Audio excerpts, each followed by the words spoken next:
the thing anymore. All right, no talking about the thing. That was a secret. The people that if we did that, we would go to jail for. Yeah, you shouldn't talk about that anymore. Yeah. Yeah. No more. Don't talk about it. Okay, we'll talk. Nope. Okay. Nothing happened here. Nothing? Hello! No one's here yet anyhow, so. Yeah, but whenever you say that, that's always the beginning of the stream, isn't it? Like people who like watch it later. Oh yeah, well, sure. Get it But started. no, they can get the real experience. Like they were really, really there. Oh, okay. So. That's true. They get None of to- this is scripted. Yeah, this is authentic. Authentic, sincere chatteroos. Trying to set up all of my stuff. Me too. We are late. And you'll notice Kurt is off screen today. Yeah. He's doing a little music work, so he's here in spirit. Yeah, I'll be here also physically, both in spirit. I should just put like a little Physically. ghost you here, or just like a little cutout of you. I probably can't help getting on the stream and stuff like that. You know how I am. That's true. I'm just like, oh shit, there's people in the stream. I better let them know I'm a human. Okay, I guess I should post about this Yeah. on Twitter. I refuse to call it X because I don't want to call it that. Ever. I think people should stop using it. And honestly, I only use it for announcements. I don't really like go on Twitter anymore. Like I used to scroll Twitter and stuff. Like all the other unhappy, unhealthy people in the world. But now I just go there to say, hey, I'm live. So, Hey, party people. hey, party people. Hey, what's up, guys? Welcome back to my channel. Hit that subscribe Don't forget to hit that like and subscribe button. Hit that subscribe. We're hoping to hit 40 followers on Twitch. We out here. We out here, you know, doing it up. I didn't want to go here. I wanted to go. We out here. Trying to get back to my channel so I can share my link for my channel. You know what I'm saying? You know what I'm feeling? You know what I'm saying? I don't know who was the first guy to sort of like do that game. The hey, what's up, guys? There must have been a YouTube guy who was like, he was like the pioneer of hey, what's up, guys, Yeah, there must have been. and also hit the subscribe button. Mr. Beast might know. He's like, Well, yeah, he's like he's a like a YouTube historian. YouTube, yeah, addict. Yeah, that's why he's so good at it. So Yeah. successful. And people equate that to being, you know, Talented. Being wise. Well, it's a No, talent. it is a talent. It's a kind of a talent. Oh, hey, what's up? I can't read this far. Rebhead Mert. What's up, Redhead Mert? Webhead Mert. Redhead Mert. Hi, I'm doing well. How are you? Are you living life? Are you doing the dreams? Are you having a good time? Let me... I finally found it. Sorry, I'm really bad at Twitch. I was trying to share. We're getting there, though, you know? Yeah. Getting there, right? Little by little. Little by little. Step by step. I still don't know how to... Step. I just need step by step, bro. Yeah. Step by Step step. by step. Day by day. Day by day. People every day. People wait. Anyway. Am I in the corner here? No. No? I thought... No, you're out. I can't find where to share my link. Let me just go back to my page. Anyway, today is a little different from the tippity typical. We're gonna do a little bit of a redraw. Oh, I hate that I just typed x.com. Defiantly will type Twitter. No, it's so fast. Nope. You have to do. I will defiantly delete the X and go back and do Twitter. No, you have to. You have to just Live, y'all. drink the Kool-Aid. Refuse. I refuse. So yeah, today we're gonna do a redraw. I'm gonna be taking a look back on my timeline, a little ways back, and seeing what looks fun. If something from the past jumps out to you, and you're like, "Oh, Chrissy, let's do that one," let me know. But otherwise, I'm just gonna kind of go back to the point where I kind of consider my weaker work, which you probably will be surprised with because I feel like a lot of people think, oh, I love this version of your art, but I kind of get like, ooh, I don't like this art. But it's kind of like a good practice for me, like, and like a good meditation about like where I came from and how far I've come when I do these little exercises. Because sometimes I'll do something and I wasn't able to do something the way that I wanted to do it. So it's like a challenge, a re-challenge. Yeah. Do you ever do anything like that, Kurt? Yeah, I mean, I've had songs before that I'll go back and be like, oh yeah, I really sucked at that, and I'll record it again. And then when I'm doing it, put in good 7-8 hours, I'm like, man, that's still pretty bad. But that's because I'm not as talented at music as you are at drawing. So, Well, you know how it is. I've just put in the hours. That's the truth. Mm-hmm. It takes a lot of time and effort. So what are you on? You're on Instagram. You're on. I'm off stream. You'll hear my voice occasionally, but I'm about to go into the what do you call it? The Void. Void. Yeah. But I'm gonna have it on my iPad here. This is my cool grandma. This isn't like significant to anything, but I just want to show my cool grandma. She was really cool. And she made cool art. Which grandma? Grandma Jan. Grandma Jan? My cool grandma. My other grandma was not cool. I'll bet you say that honestly, though. Well, she wasn't cool. She was cool when she was young, but she was never cool when I knew her. She was just mean. Seems like a lot of people lose their coolness at a certain age. I refuse. I think I might lose it when I'm 49. That's not that far away. How dare you? I am trans age. Yeah. I identify What? as a Okay. 7-year-old man. So we saw a news story today about a man from Japan. Yeah. Japan. Yeah. Who identifies as trans age, which is really stupid.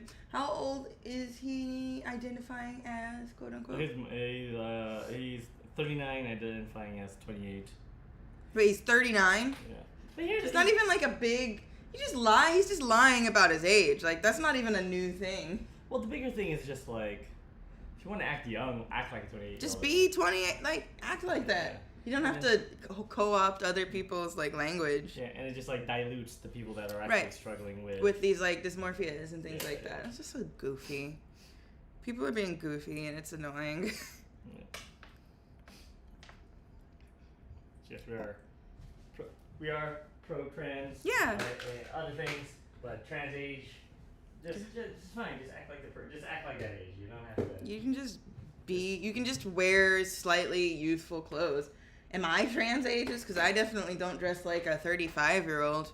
Well, I mean, you dress like a 35-year-old now, not like a 35-year-old when you were young. Sure.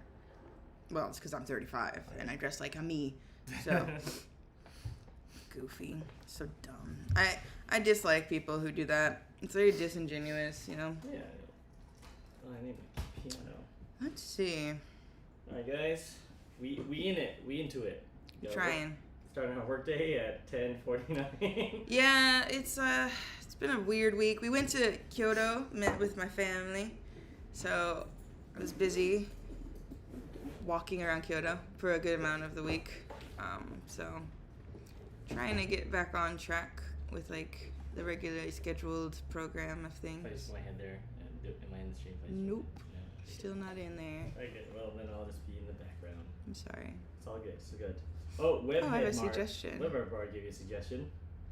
Oh, the classic slice. Oh, the slice. I don't know. I still like that one.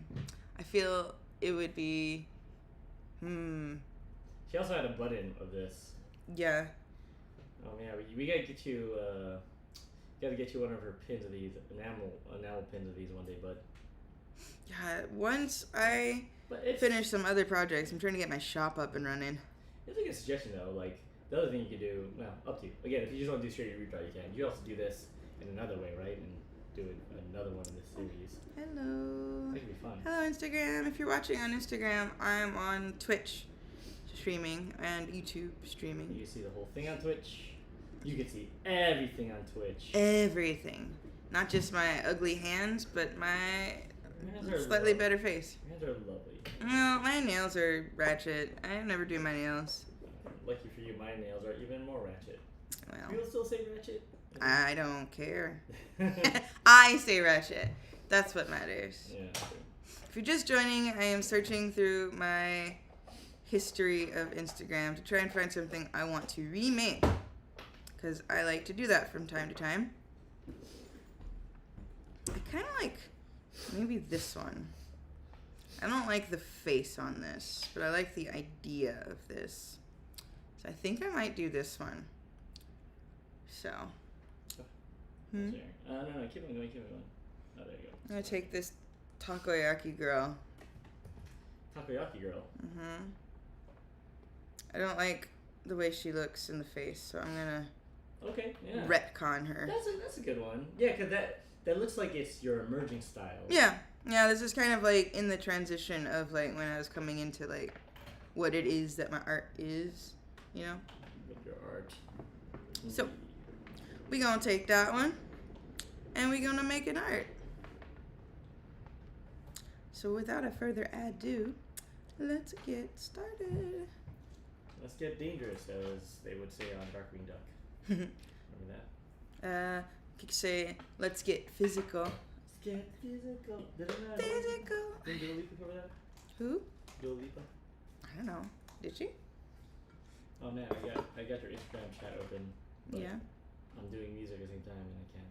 Wow, that's okay. You can just do music. I just put my camera in the wrong angle. No one can see if I don't. Webhead Mert saying go for it. Let's do it to it. I'm gonna do it. I also have this really awesome Baumkuchen on a stick that I might eat at some point. Oh yeah. Look forward to that. You guys don't, but explain to them what Baumkuchen is. First I'll ask, do you guys know what a Baumkuchen is? Webhead Mert, if you're still there, if you're around there, you know what Baumkuchen is? Baumkuchen. Baumkuchen. What is Baumkuchen? Do you know? It's German for the bombing of Dresden. That's not nice. That's not what it stands for? Nope, I don't think so. Okay. Oh yeah, Webhead Mert doesn't. So you gotta explain, you gotta lay some knowledge on. So, Baumkuchen. Baumkuchen. Baumkuchen. I don't know how to say it in German. I'm bad at German. But Baumkuchen is like a cake. It's like a layered cake. It's like a roll cake. So they build this cake on this like spinning wheel, and they add like thin layers every time it finishes cooking. And they'll add like a layer of honey or a layer of sugar, and they just keep rolling and rolling and rolling and rolling. And so it's kind of basically like a giant log with a hole in the middle. And then they cut them into these little like wheels. And they're like these beautiful, like thin layered pieces of cake. And it's so yummy. And I never knew about it until I came to Japan, ironically. Because Japan has all the crazy, like, foreign, like European desserts. Because they're really into that here. Yeah, you're making Webhead Mert hungry like Homer Simpson. Yeah, correct? it's good. It's yummy. It's a vibe. Yeah, actually, yeah, sure. Wait, I'm kind of hungry. I'll show you what it looks like. This one is fancy, though. This. Yeah, give me some of that. Do I have to? No, I'm just kidding. Yeah, that's the one I bought for me. I know. I'm just kidding. I'm sharing it. I had the same idea. Go on your Instagram stream too, I guess. Yeah, I will. This one is like special. They don't usually come like dipped in anything like this. This is like we stopped at this truck stop on the way back from Kyoto. The truck stops here are very wonderful. Yeah, and they have like all these really great regional snacky things, and so this was just like a regional thing that's going on. Look at that cuteness. Isn't that cute? It's a Baumkuchen on a stick. Hold on. Let me see. Dun, dun, dun. It's cute. And so, let me see if I bite it. I'm gonna make a mess. You can't really see it from this way angle, but there's layers inside, but they're like this way, so you can't really tell. Let me bite it this way. Oh. All right. Yeah. Does it look better in taste? Yeah, I think so. I'll find it on stream too. Oh, yeah. No. Oh no, I got it on my keyboard. I got it on my keyboard. I knew that was gonna happen. No, it's a piano. Yep. Knew that was gonna happen. You want more of this? One more bite? Yeah, I'll have one more bite. I think it's kind of meh. Mm. It's too sweet. I'm not like a big, because usually like Baumkuchen isn't that sweet. Actually, it's like got honey or something. Well, I could do without the chocolate. It's alright though. Alright, enough of that. Let's get down to business.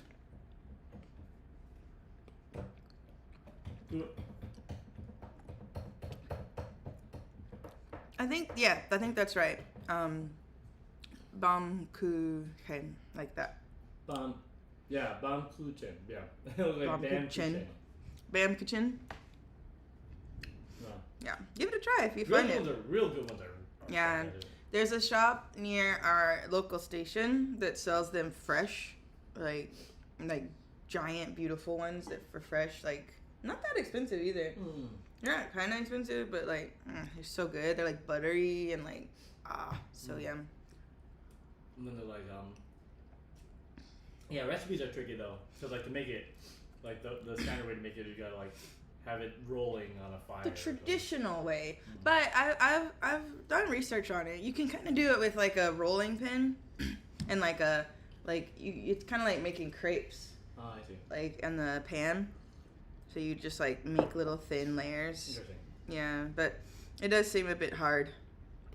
But if you end up making them or finding them, please let me know. I want to hear about your Baumkuchen adventure.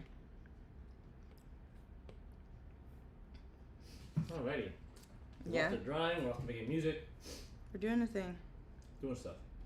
I might keep the head shape, but I'm definitely going to change the face. Because if I'm being honest, I made her a little on the Buffy side. Buffy? Not Buffy, the Vampire Slayer, but like, but fucking ugly. That's my word, TM. But you know, Copyright. there's people that look. Yeah, Different that's ways. true. I'm sorry. I think I there's, shouldn't say like know- she's ugly or anything. She's just not my style. Her face isn't stylized enough. I think it's like I was trying to figure out how to stylize faces still. Like Right, from right. realism to like especially if I work with like a reference, Mhm. it's like it was harder for me to figure out what I wanted to do with the face. Right. So we'll make it more in line. Yeah, feel free to tag Chrissy Webhead whenever you make that Baumkuchen. Yeah, please. I want to see it. I am a proponent of the Baumkuchen. How's your week? How's your week going so far? Any exciting Yeah. things? Any bad things? Any average things? I'm curious. I want to know about you. I wanna know what you did. Do you know that song? Oh, I wanna know. I wanna know, Yeah. I wanna know what makes you cry. Yeah. That one. That one, yeah. So I can be on the moon. I wanna know. Is it R. Kelly? No, it's the better R. Kelly, Joe. The R. Kelly that didn't pee on people. I assume. we don't definitively. We don't know that. if whether or not. Yeah, we're not sure. Mm, It's quite possible. yeah, it's true. It's a different time. Mm. Tell me what I gotta do to please you. Baby, anything you say, I do. Yeah, I do remember that song. I think I used to like that song. I feel like talking with you about music, I talk about way more music that I've forgotten about. Yeah. Yeah, because I'm all about that life. We just have like a weird, like a generational overlap. Mm-hmm. Plus, yeah, the fact that your dad exposed you to a lot of different music, Yeah. which I didn't discover till later. And then, but we both kind of grew up with R&B and stuff. Yeah. We both have like Yeah. a unique mix. I don't know if your viewership knows this, but there's an affinity between Filipino and Black cultures and their love for R&B and basketball. Those are like two real big things that You said the Filipinos are like the black people of Asia? kinda, Yeah. yeah. Although maybe Brazilians of Asia might be, kind of like a mix of culture, like Spanish culture and. But y'all don't want to be black? Huh? Y'all don't want to be black? Well, because it's both, right? Yeah, is- I'm joking. Like Brazilians Yeah. are black, there's a lot of black I'm Brazilians. joking. A lot of black friends. Yeah. This is what basically we say. Oh yeah, what had everyone said? You going full transparent? Wait, did you respond to that?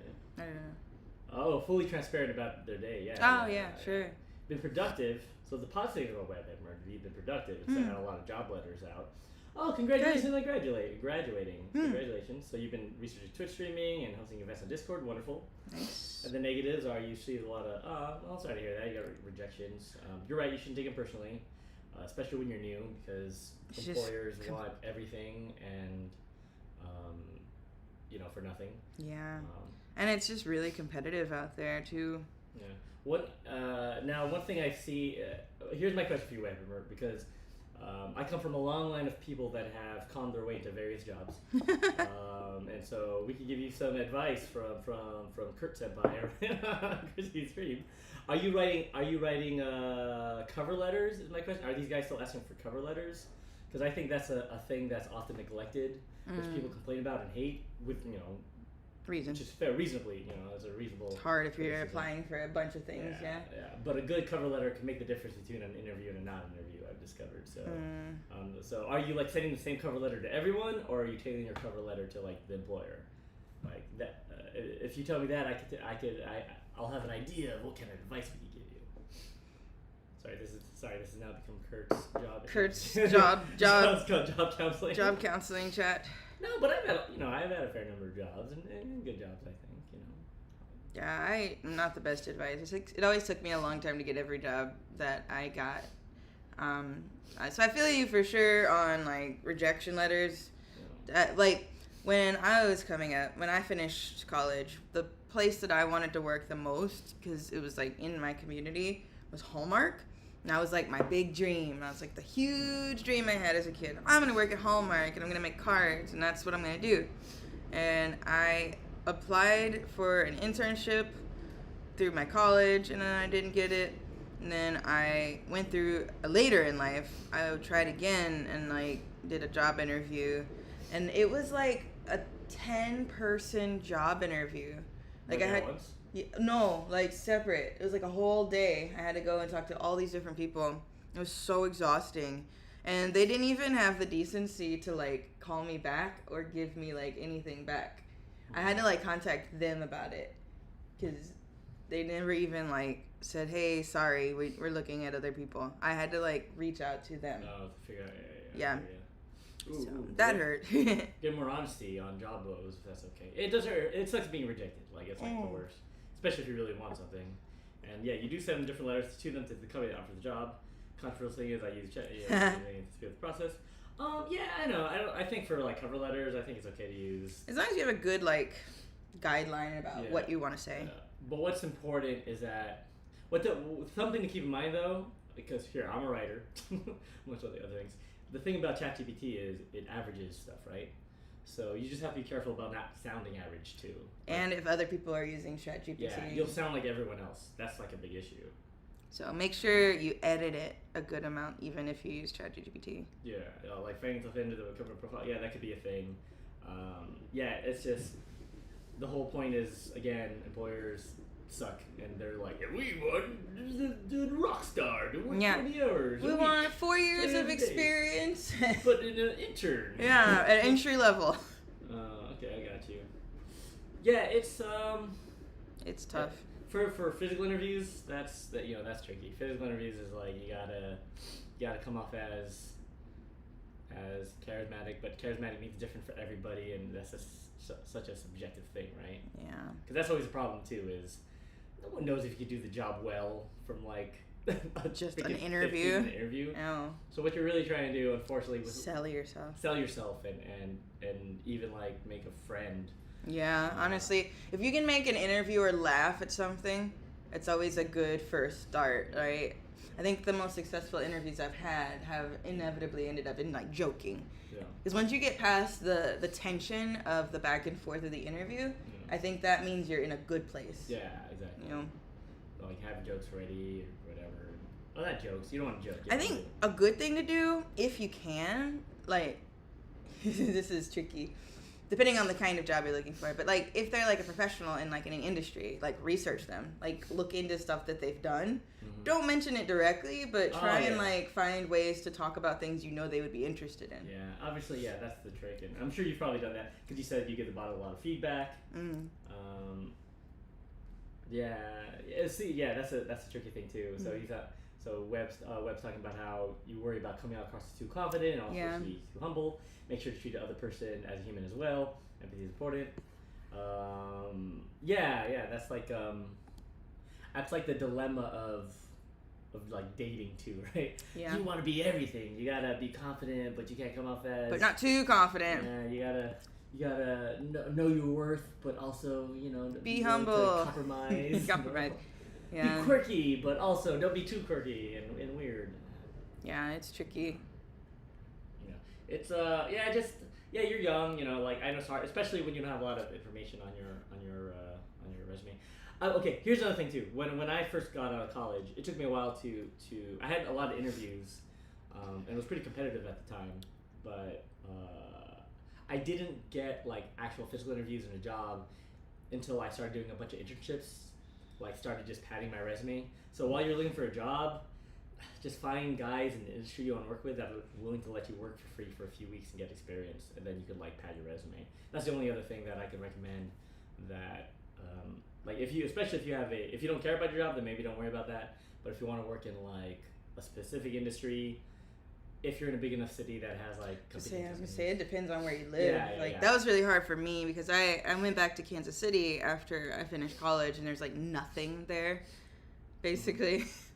So if you're in a small city, it's harder. Like if you're in LA, New York, or whatever, like with a bunch of different competing companies and firms, then try to just let someone let you work for free. Yeah. Or even if it's not in the same industry, try to work for free in like the segment of the thing you want to do, right? Yeah. Like. Yeah. Still, you get right.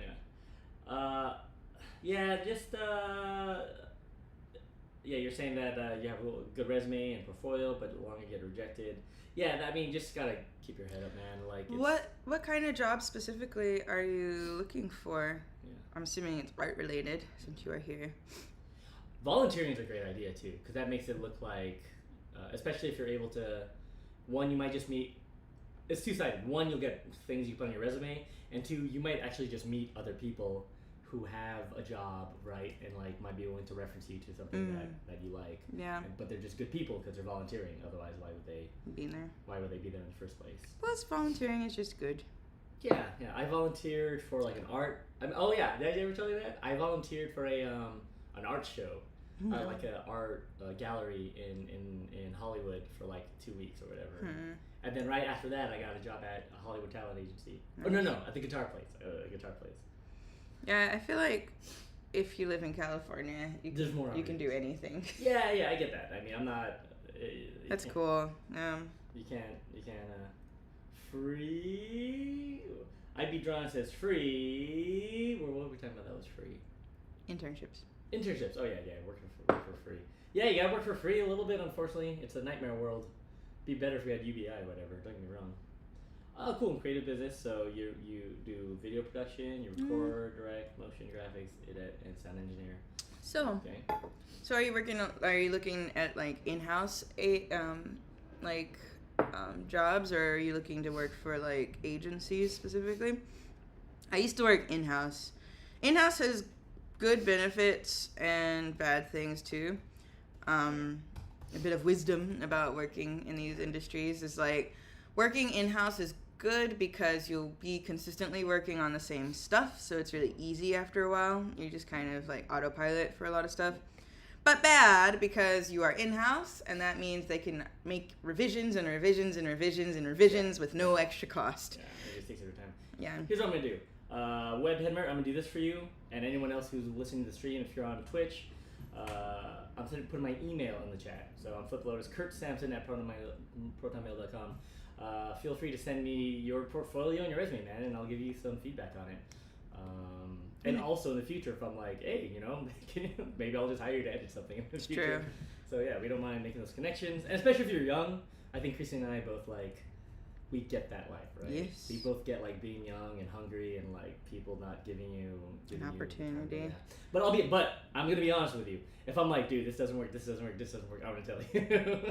I'll tell you straight up. And if it does work, then I'll disagree with you and just say keep your head up. But I'll give you kind of whatever feedback I can. And yeah, if there's anything that comes along our way, you're like, oh, I know someone for that. We can always hook you up too. Yeah, that's true. That happens sometimes too. Sometimes because we're both in, we have a lot of media friends. They'll sometimes people will be looking for editors and so on, and Yep. but they're on a budget. So someone who's young and hungry and looking for gigs, yeah, you might fit the bill. This is how it starts. Yeah. Networking. That's what Twitch is for too, right? It's about community. Mhm. Like you're together. You're trying to do stuff, and You're gang. You're part of the squad. We look out for each other. So.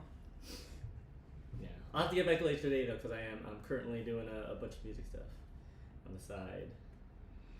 But no, yeah, I promise you that I will look at your stuff and give you some feedback. I learned from the best. I told you about my dad, right, Chrissy? Oh yeah. Yeah, I'll tell the story. So my dad, he's an immigrant from the Philippines, and he had about 60 jobs in the U.S. And not even like the same job. He was an air traffic controller. He managed a Denny's. He sold chemicals. He was a film teacher. That's crazy. Yeah, It's kind of insane that your dad was able to just like get away with that. No. Well, I mean, because like here's the thing: any job they teach you how to do stuff. Right. Like, Yeah. Oh yeah, and he did training when he needed to do training. He would do training. Sure. But he taught me what was really valuable is like making sure your resume and your cover letter are sort of tight for the interview process, and then doing enough research to go in. I mean, everyone knows this. It's like that's like conventional wisdom or whatever. But it's like he was particularly good at it. The hard part was him, being happy with the job. He just get fed up. After he learned the job, he was like, bored. I feel that. Yeah. But It's coming along pretty. yeah. Yeah, I like that. I like that little cute little taco. Taco. Taco. Taco. All right, I'm gonna actually. I like streaming with you, so that's why I get distracted. I'm sorry. But we're here for our friend Webhead Bert, and make sure that we take care of our folks. What you don't. It's important, It's hard. It's not hard out there. It is hard out there. It's hard out there. We get it. It's even harder than it used to be, especially for creatives. Yeah, I get you. It took me a while before I got a job. It took you a while too, right? It took me a long while till I got a creative job. My first job was like Macy's for like right out of college, which was like a big I feel like humbling moment for me because I had definitely imagined I'm finishing college, I'm gonna get a good job. Yeah. And I worked Macy's. That's a lie they tell you sometimes. It used to be that way, I think, once upon a time. But well, because it's the people that teach you that, and your generation parents. It was fine for them. Both they benefited from that, but Yeah. also they saw that and they decided to take advantage of it. And, we don't need this anymore. Yeah. Just kind of pull the ladder ahead of them. But Ever says, guys, you're gonna make me cry. Well, we're just being honest. Nah, we got you. It's tough. I'm not doing this just for fun of it. Our only request is if you have other friends that are looking for jobs and need work advice, invite them to the stream every Thursday from 10:30 to 1 p.m. Japan time. Whatever. Whatever that time is where you are. Yeah. Oh yeah. So he says he remembers you struggled when you were teaching English and he hadn't been able to keep up, but he said it's improved? ? Oh, I don't teach English anymore, so. Yeah. Yeah, she's my we're collaborators on projects. Now I'm a full-time artist, or trying to be. Yeah. So, I mean, although teaching English was fine, it wasn't what I ultimately, want to do with my life. It's really difficult, so, teaching English is a great opportunity, and I think everybody should, try it. It's a good way to, learn about Japan and, experience Japan, safely and easily. But it is not a career, for most people, because there's very few, ways to build up from being an English teacher. And there's a lot of expectation of you to do a lot without getting paid a lot more, And it just, wasn't working for me. And the company I was working for was making a lot of weird decisions about business, and I thought, I feel a feeling that somebody doesn't know what they're doing anymore, so I'll just stop. And met Kurt before that, thankfully, and he encouraged me to just go for it. Yeah, we encourage each other. We encourage each other to just go for it. But so far, so good. You know, we're getting paychecks. We're in an incubator, which is fun. Yeah. Actually, so. We have like a little special office place we can go to. Yeah, and then we did a presentation last week and kind of killed it. Because, you know, most startups are like, we're trying to make a new iWatch. Yeah, new Apple Watch. New Apple Watch. This one's different though, cause it's white. Yeah, but we're like, no, we're making these different projects. Maybe next week. Yeah, we're gonna talk about those projects soon. I think, hopefully on stream. What do you think? Oh yeah. Yeah, maybe even like next week or something. Yeah, I've been working pretty hard on some stuff. Hence the like slowdown in like posting and stuff. I just got a lot going on. Yeah. Excuse me. Yeah, but you know what though, if you're still looking for a job, webhead merch especially, feel free to apply for things overseas and give it a shot.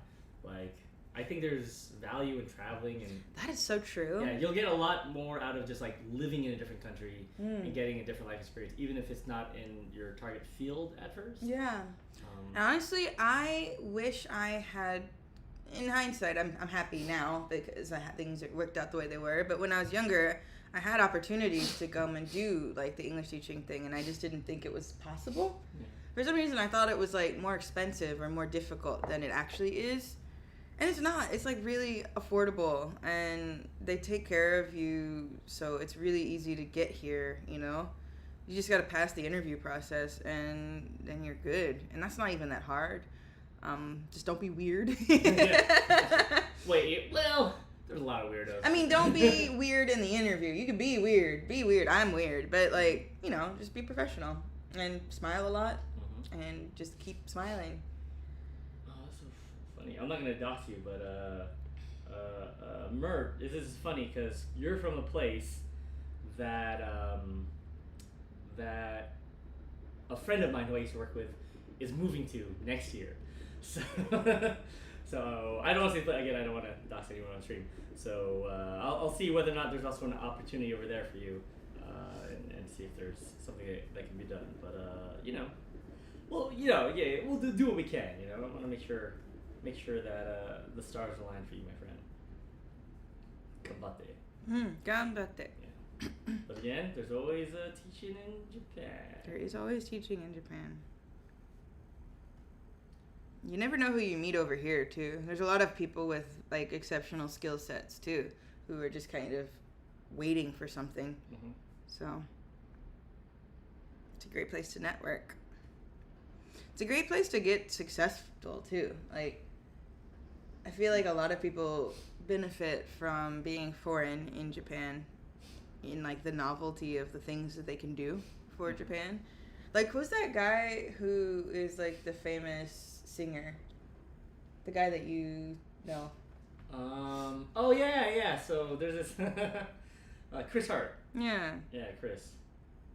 He's just came over here and became like a famous singer, dude. Yeah. I met him at an anime. This guy's named Chris Hart, and if you're familiar with Japanese music scene at all, he got famous because they had like the sort of foreigners doing like music in Japan karaoke battle, and he was like a winner. But I met him when he used to do anime conventions, because I used to play an anime band in anime conventions. And then when he came over here, he blew it up and learned Japanese, and he has a career singing. And do you think I could have beat him? Ooh, I'm not gonna say that. In the karaoke competition? I think his advantage is that he like worked really hard to speak Japanese, and I think that would get him a win. Yeah, but I can sing well in Japanese. He's pretty. I think in terms of like singing quality, it's pretty close. It'd be pretty close. He's a really good singer. Darn it. But the thing is, he has like a one. That's like because you're a great singer.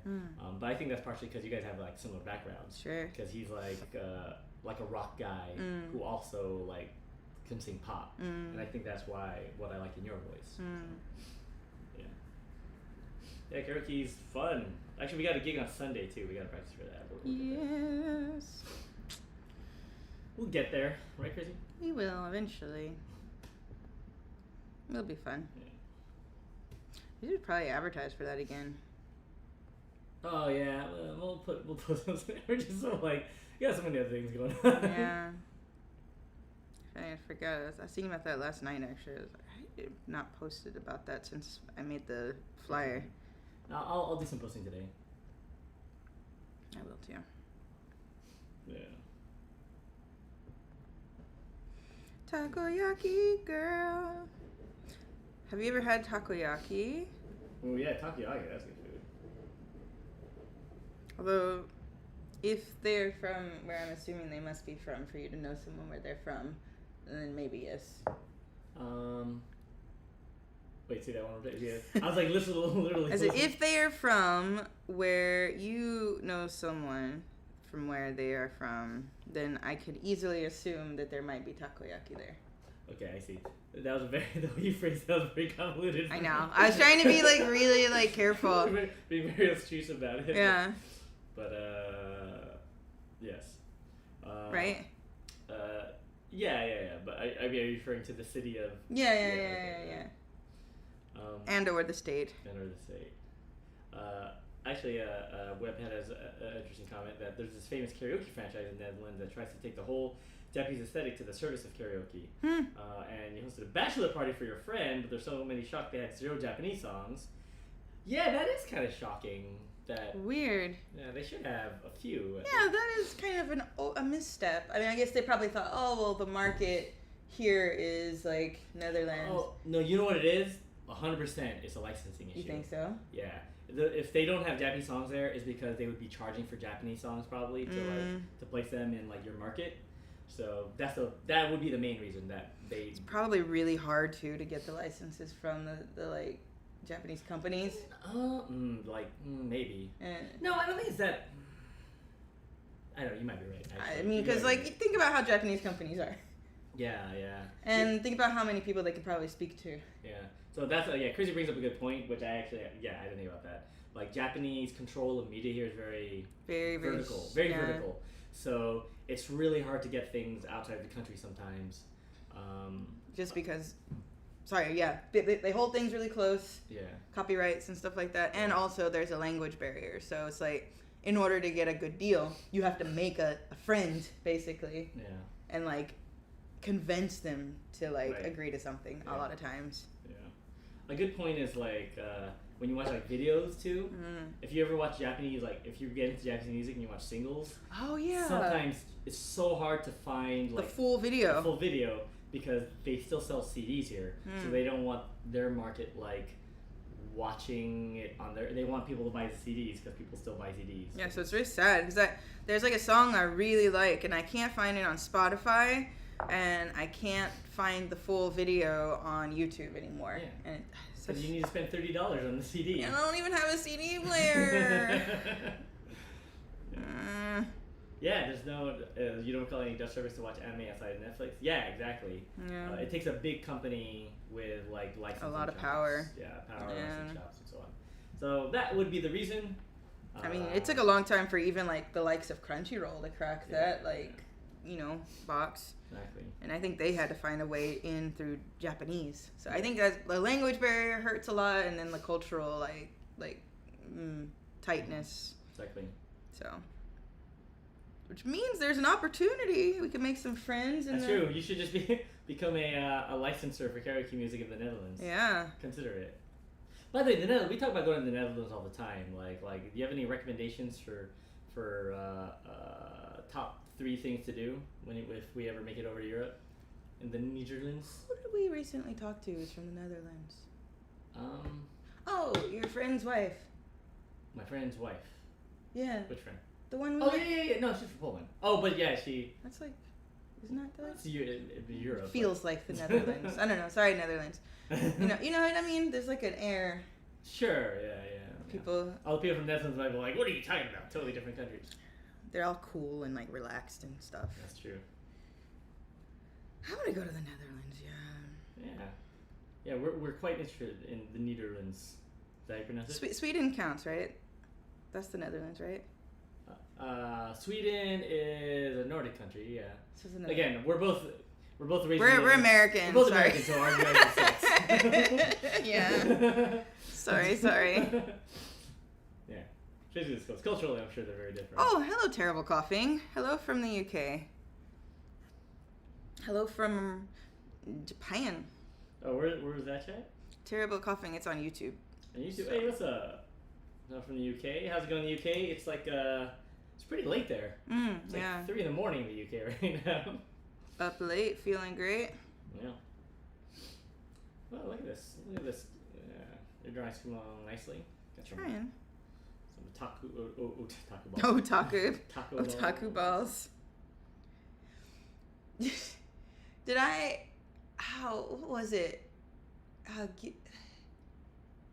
There was a thing. When I came to Japan the last time. Oh, they had oyakodon. Yeah. On back when I came back from America. Yeah. And the lady who was the flight attendant was like from Texas. Yeah. And she kept asking if you wanted to try this or do you want to have the oyakodon. Oyakodon. Oyakodon. Yeah, oyakodon. Like, oh, I want to correct you so badly. Yeah, the oyakodon. Oyakodon, like a dinosaur. Sure. Oishi. Eventually she gave up and she was just like, it's a Japanese omelet. Yeah. It's not quite that, but okay. I feel you. Japanese is hard. I get it. Okay. Now here's a good question. When you're going to Europe, you want the famous points of interest or hidden gems? I think hidden gems, right? Like, because famous points of interest, I can go on Google and be like, top 10 places to go to in the Netherlands. Yeah, I want to go places where there's not a lot of people taking Yeah, but Instagram like- pictures. But like hidden gem is like, check out this murder house where ghosts are real. Yeah, that's what I want to see. Or like good food that like nobody knows about. Oh, what time is it here? It is 11:28 in the morning. Yeah, we just woke up kinda late. Basically, Yeah. we're living that creator's life. Independent creator worker life. I mean, it's fine as long as you're productive, right? Yeah, we get stuff done. Yeah. We just kind of do it on an opposite schedule. Yeah, sometimes we're up till 1 or 2. Which is Like last night. fine. It's just, I decided it's fine. As long as we're productive. Yeah, Doesn't matter which way the time goes, right? exactly.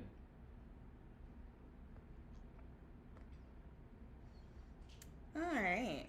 I'm liking this a lot more. Yeah. Yeah. There's something I want to do with it, though. I'm going to try something crazy. I'm going to try using a tool that I've never used before. What are you using? Oh, that's true. That's a good point too. Like the cool thing about redraws is you have so many more tools you didn't have before either. Yeah. Yeah, that's awesome. Yeah. That's Well, like- I don't know if this is going to do what I wanted to do, but I want to twirl it a little bit. but that's still valuable. Yeah. Hidden gem. House is a murder. Sure, the more feedback. No, let's kidding about the house is a murder thing. Half kidding, anyway.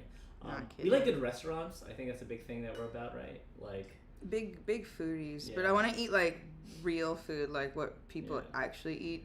well, the hard part about traveling is you don't know what's there, and then you go on Yelp or whatever, and it has like 5-star review, 700 things, and It's all just tourists. filled with tourists, and the quality doesn't have to be that good because it's just different, but good enough kind of thing. Yeah. But yeah, we're interested in the real deal cuisine, often, like the authentic flavors.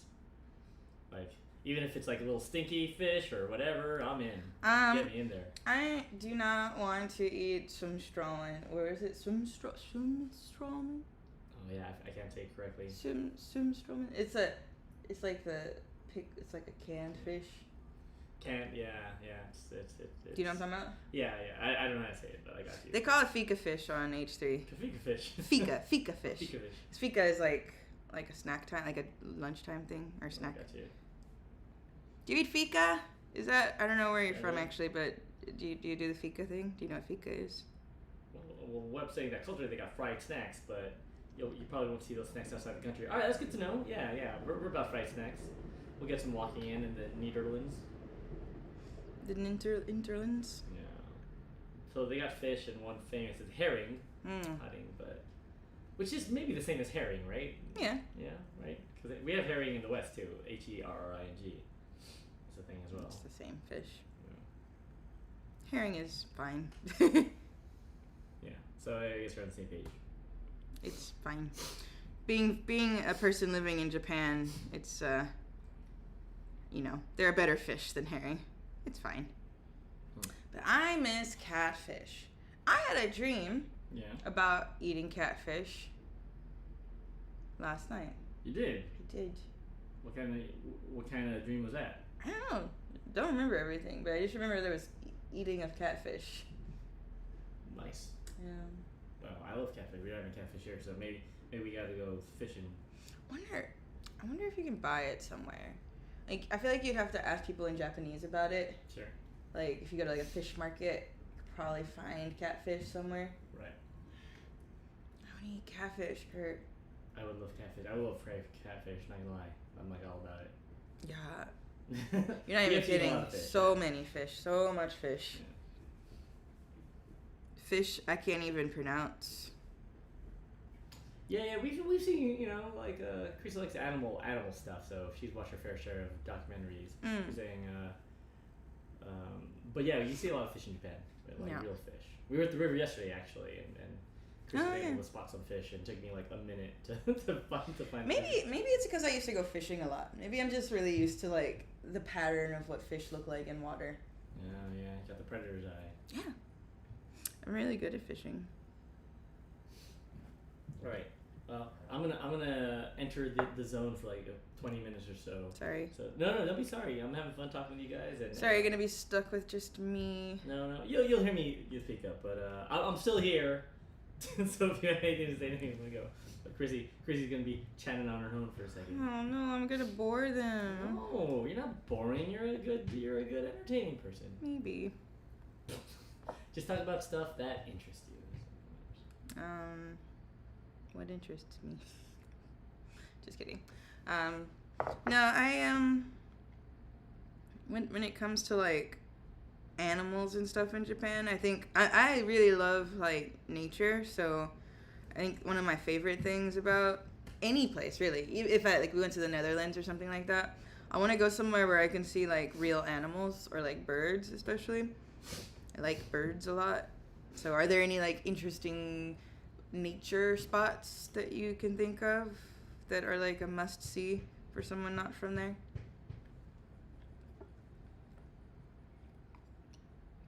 Because I want to see. I like seeing like regional variations on birds and stuff. They're like Pokemon.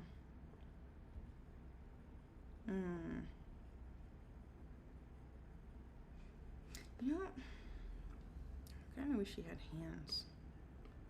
But I don't know if I can do that.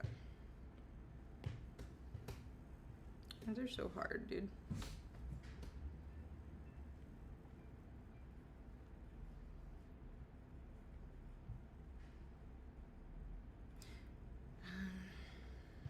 Fine.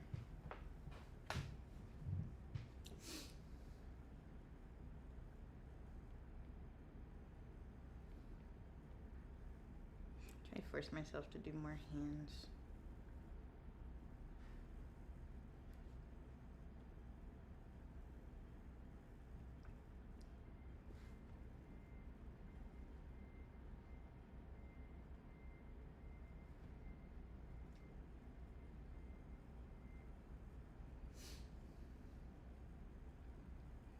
Plenty of zoos and forests. I hope the zoos are nice. I have mixed feelings about zoos in Japan. They're kind of sad sometimes. The one here is pretty good, but there's one where I used to live, and they had a tiger in a cage, and the cage was like as big as this room maybe. And it just looks so sad all the time. I was like, I don't like this part of Japan.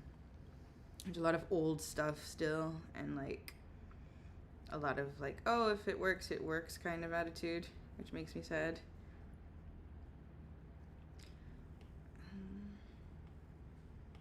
I need to look at something. To look at an octopus. Octopus. Cute. Octopus are so cute. is this little guy called? I think it's called a Dumbo octopus. They're really cute.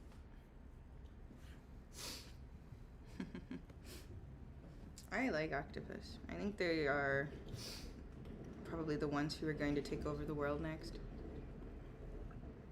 I'm okay with that. They seem pretty docile overall.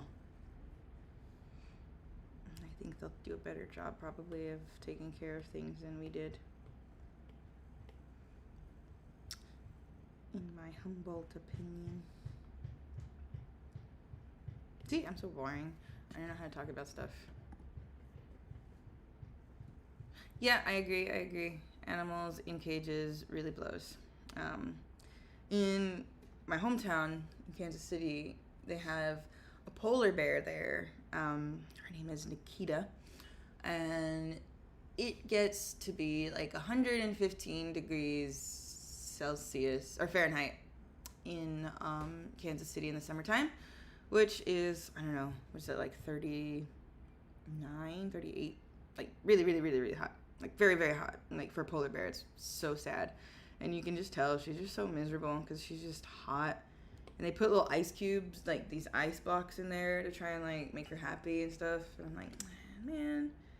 Oh, I know the worst thing that will make you feel really sad about zoos. So I know I'm not trying to make you feel sad about zoos, but things that like really upset me and I hope change. But in Noto Peninsula, which is like near the Sea of Japan, there's this really nice aquarium. But the centerpiece of the aquarium is a whale shark. And whale sharks are huge, right? But they have this whale shark in, it's a big tank. Like it's big, don't get me wrong. It's not like a tiny tank.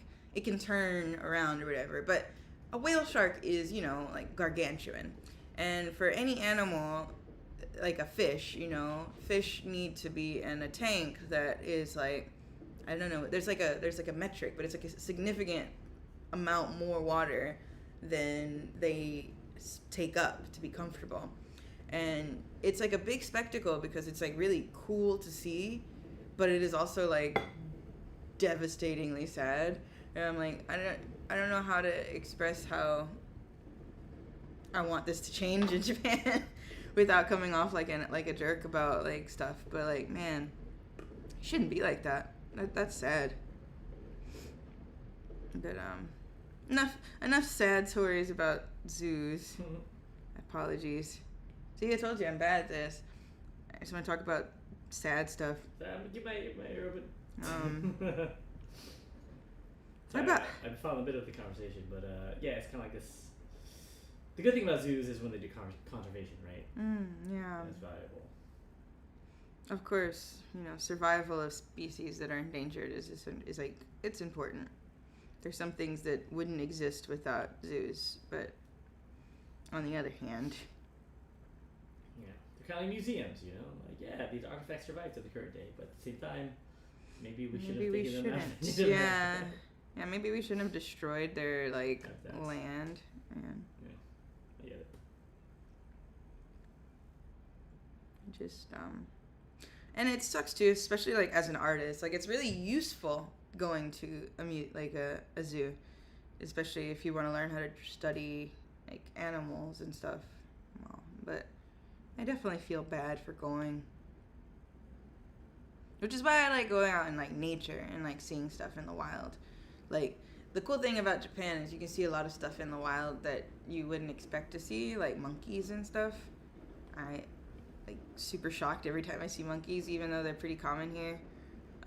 Or like the deer, like Shika. They're like tiny and cute and like very different from like American deer. White-tailed deers. Okay. At any rate, I assume you draw since you are doing art things as a career. Where do you get your inspiration? Like for me, it's a lot of nature stuff and like anime and stuff. But how about you? And Ooh, Thrillmo Baggins. Hello. Hey, what's up, Thermo? Yes, Thrillmo. Murder Hornets? Yeah, actually. I was at, have I ever dealt with Murder Hornets? I went to Universal Studios Japan this summer, and we were waiting in line at the Harry Potter ride, and there was a murder hornet nest being constructed like right next to the line, and we like tried to get the park attendants to like be aware of it and like try and be like, hey, you need to like be careful about that. But I've never had any stings or anything or any like run-ins with them, but I've definitely seen them on more than one occasion, and they are scary. Like, I'm not afraid of bees by any stretch of the imagination, but like hornets do scare me, if only because I know that they do not care if you bother them or not. Like, they will just hurt you because they want to, and they will not stop. At least a bee, like, they will avoid hurting you as much as possible because it is their death, you know? Which I never understood why people are so scared of bees. I mean, I understand because stings are not fun, but really the best way to react around a bee is to just not react around a bee. And I learned that when I was, like, really young, I think, and so I was, like, really into bees when I was a kid. I would, like, watch bees. And I always remember when I was in kindergarten, I was watching bees on the playground one day because, yeah, that's the kind of kid that I was. And this kid came up and he thought it would be really funny to step on a bee that I was watching. And then I chased him around the playground and I punched him because he murdered the bee. And I thought that was really cruel. And I think I was right. I think that kid is a psychopath. No, people are always bullying me for doing stuff like looking at nature. You know, whatever. What an idiot. Yeah, he deserved it. I don't even feel bad about that. And I didn't even get in trouble for it. Like, obviously the teachers were upset about it, but when I explained the situation, I got off the hook because he was being a little shit. You shouldn't hurt things that are smaller than you just for fun. So, and that was my proud moment.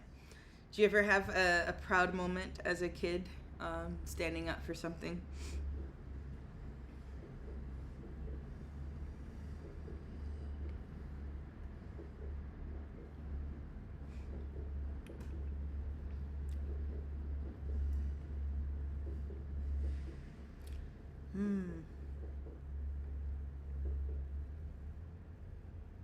I want to make a cute octopus. Oh, it's interesting. Huh? What's interesting? No, I'm just doing some drum tracks and I realized I was trying to listen to it. I was like, oh man, I'm not sure where this bass drum comes in. But if I look at the waveform, I'm like, oh, there it is. No. So I'm supplementing my performance. Music, don't worry about it. There's nothing to it. Sorry. It's abstract to me. Yeah, it's something I'm interested in. One of my passions. I get it. Well, you're passionate about music too. But. I am. Sorry, I was in the zone for a second. Oh, you're Hey, what's up? Yeah, hey, Thermal Baggins. I'm off to the side working on some stuff, but saying what's up. So how's it going? Coming along? Ooh, we got a little taco there. A cute little taco there. Yeah. I decided I wanted her to have hands. I feel like I probably originally intended for her to have hands, but I gave up at some point because hands are hard. But hands are less hard now for me. Yeah. You're better than AI.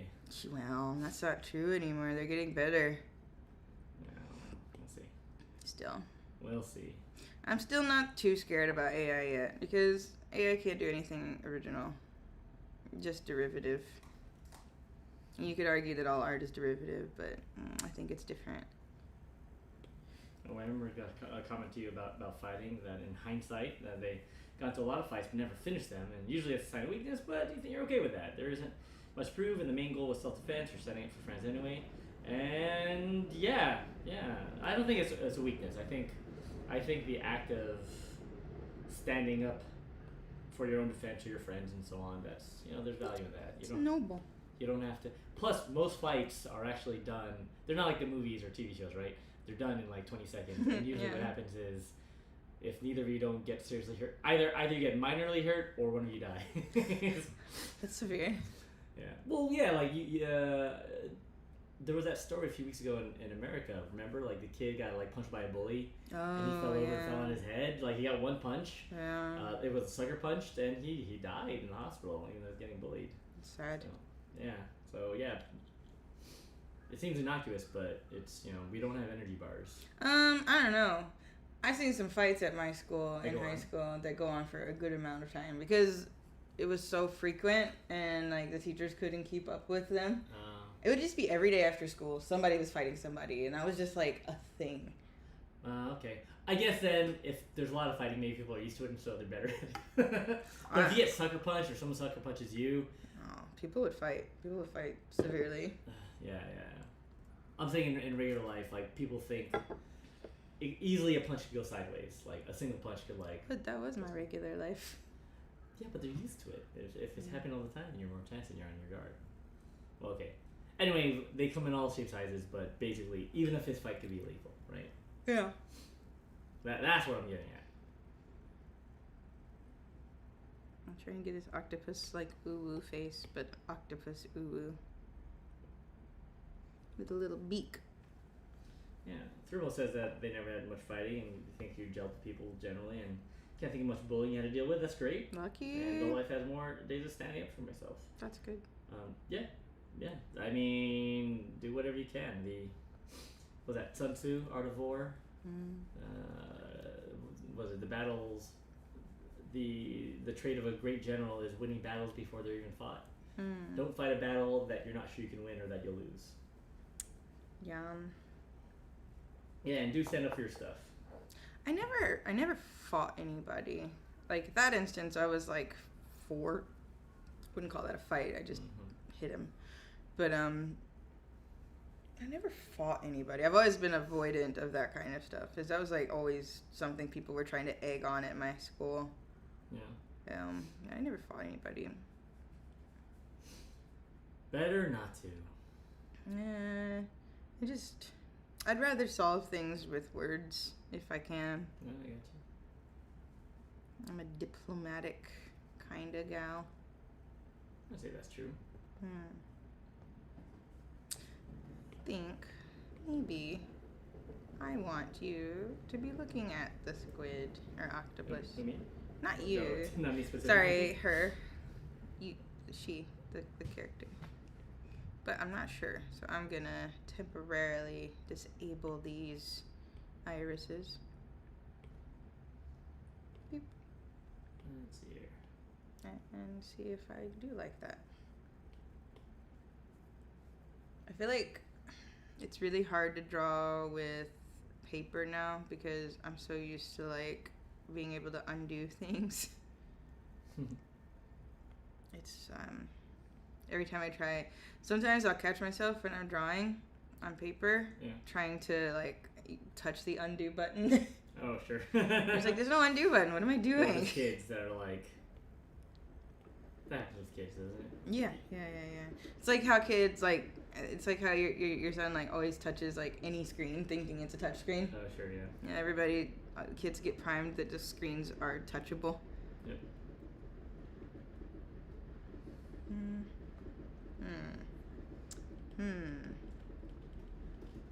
Do I even like her eyes? Is the question.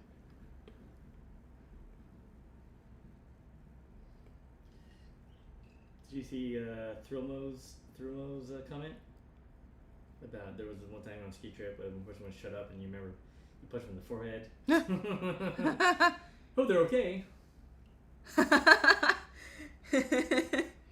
Punched him in the forehead? How old were you? Was this like in high school or something? Or is this like last week?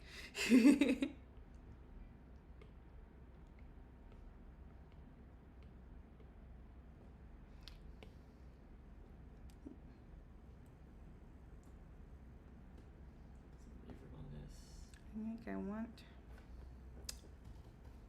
to maybe do more chill eyes, but I'm not sure if I can do.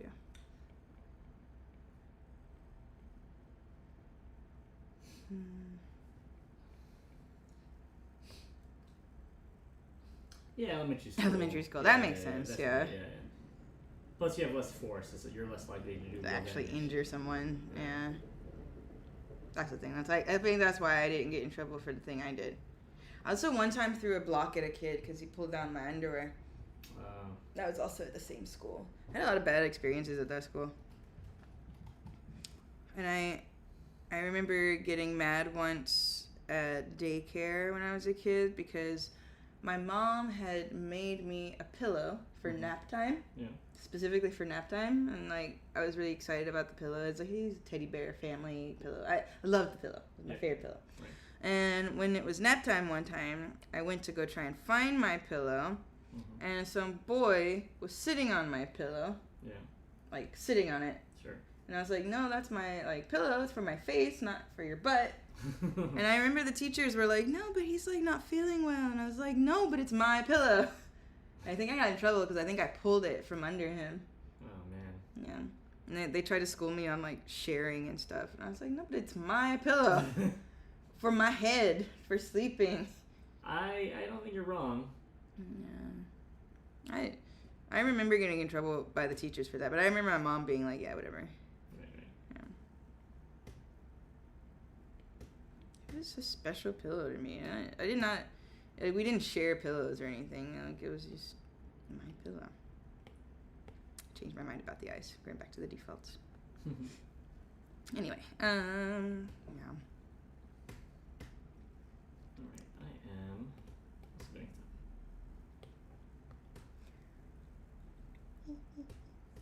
I don't have a lot of like... I feel like I don't have a lot of formative memories about elementary school, but all of them are like those kind of bad things that I remember. So I think good memories. But I guess that's how brains work, right?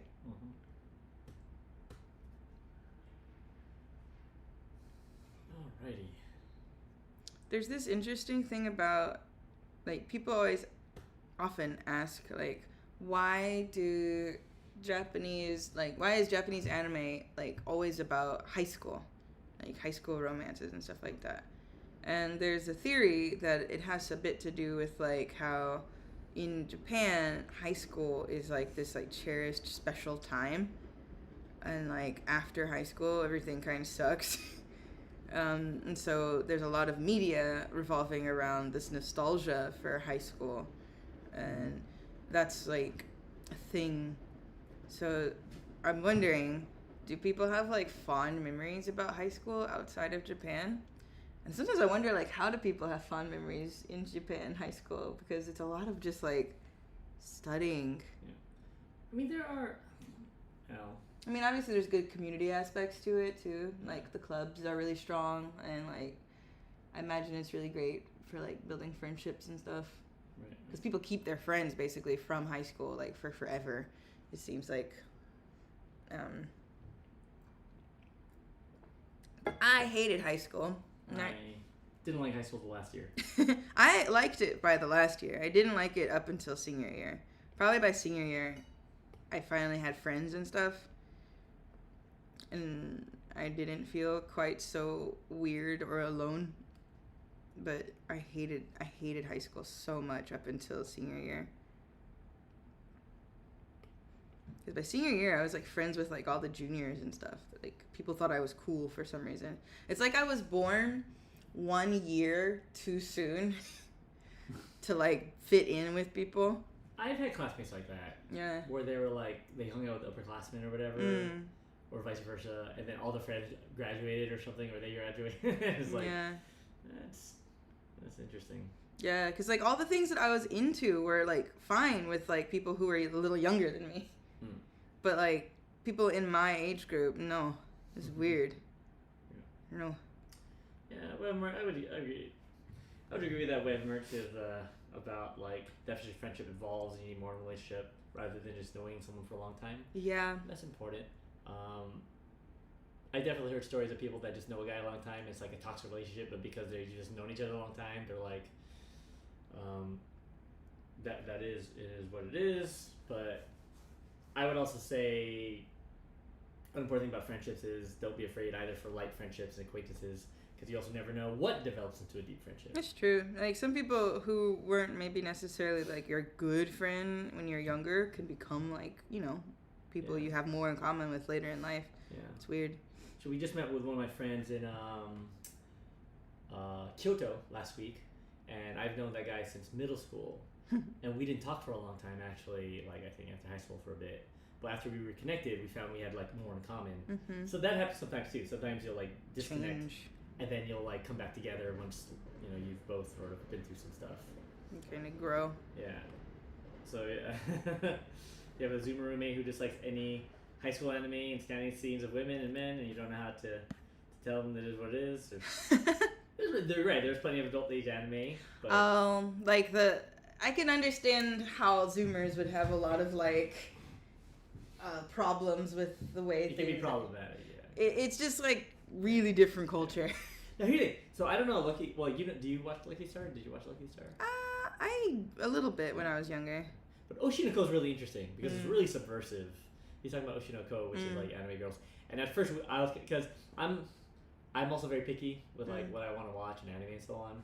But you're right. What if you're totally turned off to everything, you'll miss some gems. Like Oshinoko is really interesting because it's on surface is like a cute anime show, but really it's like this dark kind of like analysis of like the talent industry. Yeah, which is good. I like that it. Because at first I thought for sure it was just kind of like weird and goofy with the like reincarnation thing, and I was like, but then, alright, okay, I see you. Yeah. Which did you know that there's like a thing amongst like people who are like idol fans? Yeah. That like people joke that they want to be reincarnated as the child of their favorite idol. Yeah, so it's basically making fun. It's basically taking it as a joke. Yeah. And showing it the repercussions of and the dark sides of that industry. So yeah, kudos to the writer. Yeah, he's really brilliant and it's well animated and so on. Yeah, man, Isekai is real weird. Webb's also sharing the story about a kid they met in 2004. They were best friends, and after a decade, they lost touch. And after they spoke again, he was very homophobic to him. Oh no! Yeah, you're right. Here's the thing too: is like, guess it goes both ways. Yeah, and some people are just not secure. Like, I wear pink shirts. I love pink shirts. Yeah. But I can remember a time in my life where maybe I wasn't that secure. If someone cares about what color shirt you wear, to be honest, if he's like being homophobic, he's probably he might have some things he's dealing with, like some weird latent homosexual things. If it's that big a deal. Yeah, if wearing a guy wearing a pink shirt is a big deal, he needs to look inward and be like, hey, do I actually like guys? And here's like, there's nothing wrong with liking guys. If you like guys, it's it's a great thing. But if you hate a person in a pink shirt because you think it's gay, then that's man, you got some issues. Pretty goofy. Yeah, it's a color. Pink also used to be a very fashionable color for men, right? Pink was the male color for a long time. It used to be blue for girls, pink for boys, because pink is like a subset of red, which is like manly, right? If you think about it too, like pink is like the color of exposed flesh and death. Yeah. And blue is the color of skies and butterflies. So whatever. Yeah, silly. It's goofy. It's all dumb. Yeah. Be who you want to be. Yeah. So again, maybe your friend had his own issues or whatever. Yeah. Like whether or not you wear a pink shirt, whether you're there's nothing to do. People should be able to wear whatever color they want and just not catch them or anything they want. Really, who cares? Yeah. It's like clothes are clothes. My dad was very old school, and like the first time I cut my hair short, his first comment was like, "What? Are you like a lesbian now?" And I'm like, "No, I just wanted to have short hair, and even if I was, who cares?" Like. Yeah, that's the old generation. Yeah, we had something with my family too, where my dad's a little conservative, and my sister got my nephew like a Barbie doll, and my dad, we were having a video chat. He was like, "Oh, you're letting him play with a Barbie doll now?" And then we're both like, "What's wrong with that, Dad?" Yeah, okay. It's just a toy. He's 2, and even if he wants to play with a Barbie doll, whatever. It's a doll. It's a toy. Like if he likes it, he likes it. Yeah. Girls can play with G.I. Joes. Boys should be able to play with Barbies and enjoy it, and who cares? Yeah. Yeah, actually, here's the thing. Toys and action figures are dope, Yeah. I'm willing to bet that as the movie showed, Barbies are made by men, so they get that sensibility. It's a good movie. I'm sure everyone's seen Barbie it. movie is fantastic if you haven't seen it yet. Way better than it has any right to be. Yeah, it's quite good. Director did a really good job. Like, she hit it out of the park for what it needed to be, not just a cash grab. But of course, like, Mattel's like, we're gonna make live action movies of every franchise toy that we have, so we can sell all the toys. And that's So weird. I'm just tired of companies and like Right. movies. Oh man, yeah. So spoiler alert: if you didn't watch Barbie yet, we'll talk a bit about Barbie. But what do you think about Barbie, Chrissy? In general, you liked it, right? And I liked like 95% of it. Yeah. what's the 5% you didn't like? The very end where sure, yeah. they like go to have this like weird Mattel moment where it's like the movie has to remember that it's a product, and it's just like Barbie is amazing and Barbie has inspired generations of people to be like this and this and this, and like, it's like, well, okay, but Well, what would a better ending have been? That's the question. Oh, so this is recent. You bought the pink shirt in the first place, and then your friend saw it, and they questioned it. oh Dude, man, I have a pink shirt. So when I do business presentations, I have this pink shirt that because we're in Japan, so it's very conservative, but our company is a media company. But nah, man, because I'm Asian, I have that kind of like privilege, like no privilege, and I feel like you gotta show people that pink's all right, I gotta let my son know that if you rock pink, it's totally fine. that's good. Yeah, pink's a good looking color. Pink is a nice color. All colors are colors. No colors belong to any body or anything. What's important though with anything you wear is that you gotta own it, right? Yeah. Like, and just carry it with a certain amount of swagger and confidence. Yeah. So Thurmo loves that Barbie's of a conversation with itself and putting forward an argument about feminism Yeah. with no punches held back. Yeah. Yeah. Exactly. And the whole thing about like that feminism is patriarchy is toxic not just to women but to men too, right?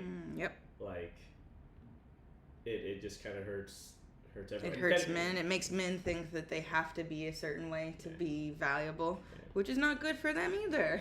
I mean, feminist doesn't mean anti-man, No. right? It means anti being all about oppressing Superficial.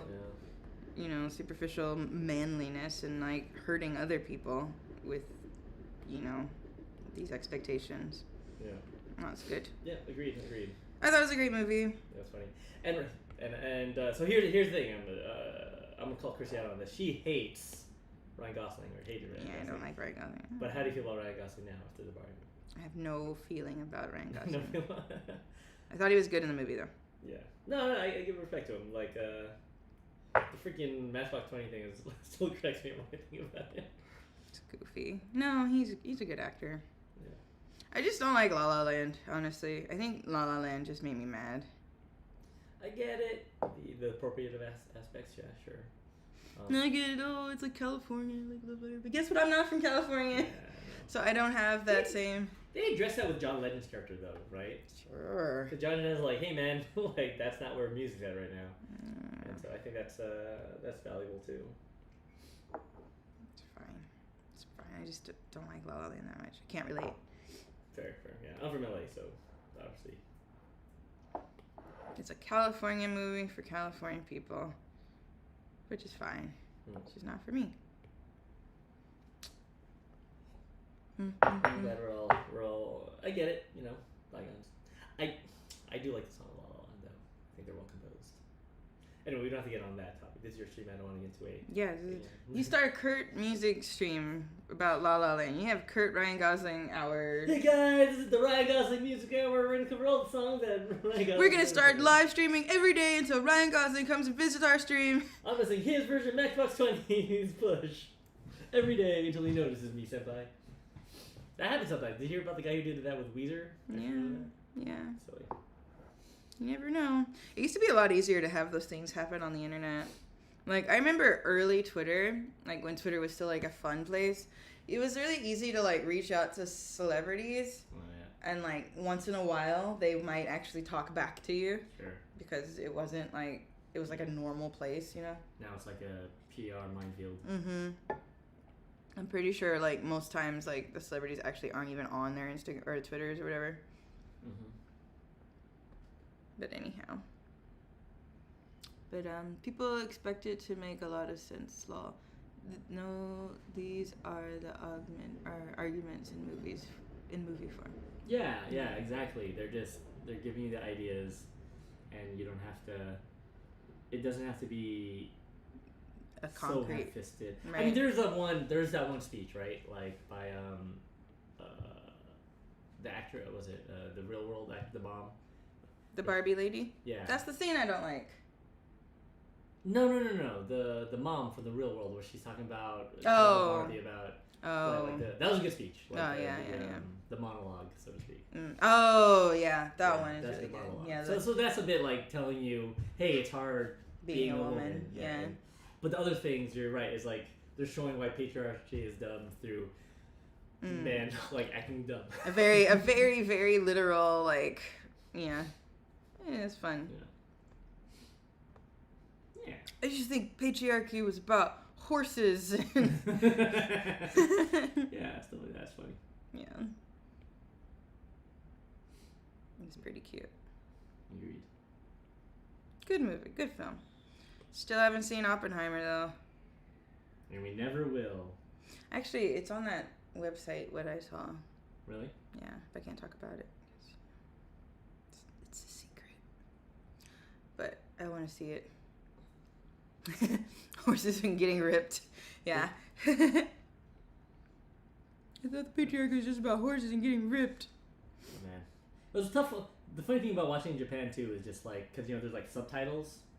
The Japanese audience just misses so much. Yeah. Like, yeah, it's like, it's a learning opportunity from another perspective, and it's kind of a bummer, Yeah. Because I don't even think it celebrates or even shows anything about Japan in the film, from what I understand. Mm-hmm. But it just talks about the history of the war, and like Japanese involvement is a part of that story, which a lot of people don't actually learn here. So, yep. All people learned is that Japan lost, and they did a bad thing, and that's it. Oh, yeah, so Wes gonna wait till they edit it, fan edit it, Luffy methods. Yes. Speaking of Luffy, have you guys watched the live action One One Piece? Thoughts? I personally quite enjoyed it. Yeah, we're pleasantly surprised. Yeah. I thought it was so much better than it had any right to be, and I think they nailed, finally, for the first time, like how to do a live action anime and have it be good. Was there no other live action anime that was nailed before that? I thought Alita, Battle Angel, was actually pretty good, but it's not a very popular series to begin with, so Interesting. I thought they did a good job of interpreting Alita. Yeah. But other than that, no. Okay, so Webb's been holding off on it. No spoilers. No spoilers. But no, actually, because the manga and anime are so long, it can be hard to start. Like, you haven't started yet, right? And the thing is, it's good, but it's long. Yeah. So the live action is like a really good jump start, because like now I'm like, well, now I kind of want to like get into the manga or something, because it's like it's an interesting story. Yeah. And you could just kind of watch the series first on Netflix, and if you're into it, then you'll definitely be into the manga and anime. And like when we went to this hotel in Kyoto, I just like kind of jumped to the manga to where it was and just started reading from there a little bit. And just like around volume 20 or something like that. Yeah. Like the first 8 episodes covers like 14 volumes. No, maybe 10 volumes. 10 volumes of the manga. And then you get. They leave out some characters. They trim some stuff, but it doesn't affect the overall tone of the story. Yeah. The fact that the original creator was involved definitely helps it a lot, I think. Yeah. Yeah. And it's just on this like weird edge where it should be bad, but it's not. It's it's like surrealist in a weird way, which is good, and it doesn't do it too much, and It's good. It's just good. The sets Yeah. are really good. The costumes are really good. Yeah, it's pretty high budget. Mm. But even though it's high budget, it's so high concept that, you know, they still have to make choices. Yeah. So some things you'll say, There's some limitation. you're just like, well, okay, well, maybe they didn't put the budget there. But, Yeah. and I like the cast. I think it's well casted. Yeah, the acting is great. I don't Yeah. think there was a weak performance Yeah. in the show, really. And, like, One Piece is really absurd, but they lean into it. Like, every actor's just like, it doesn't matter how absurd the character or the costume or the concept is, they just, like, go for it. And, like, I appreciate that. I think there's so much, like, tongue-in-cheekness, like, everyone trying to be cool and gritty, and the One Piece Netflix adaptation does not do that. They, like, go for it. Yeah, Thermal says, like, Oda got credit, but so respect to the source material. Dragon Ball 2 Dragon Ball movie is so bad. Honestly, though, I think James Marsters killed it as Piccolo. But the whole, because like he likes Dragon Ball, and so he got it. he was like into it, like. That's rough. But yeah, that movie is real whack. They like tried. You never seen it, right? No. They tried so hard to like Americanify it, you know. Yeah, exactly. That's always the issue, right? Is Um, don't take away from the property what people love about it. and I think One Piece benefits in that the setting is very like not Japan or America or anywhere. Like it's purely fictional. Yeah. So the culture doesn't have to change a lot.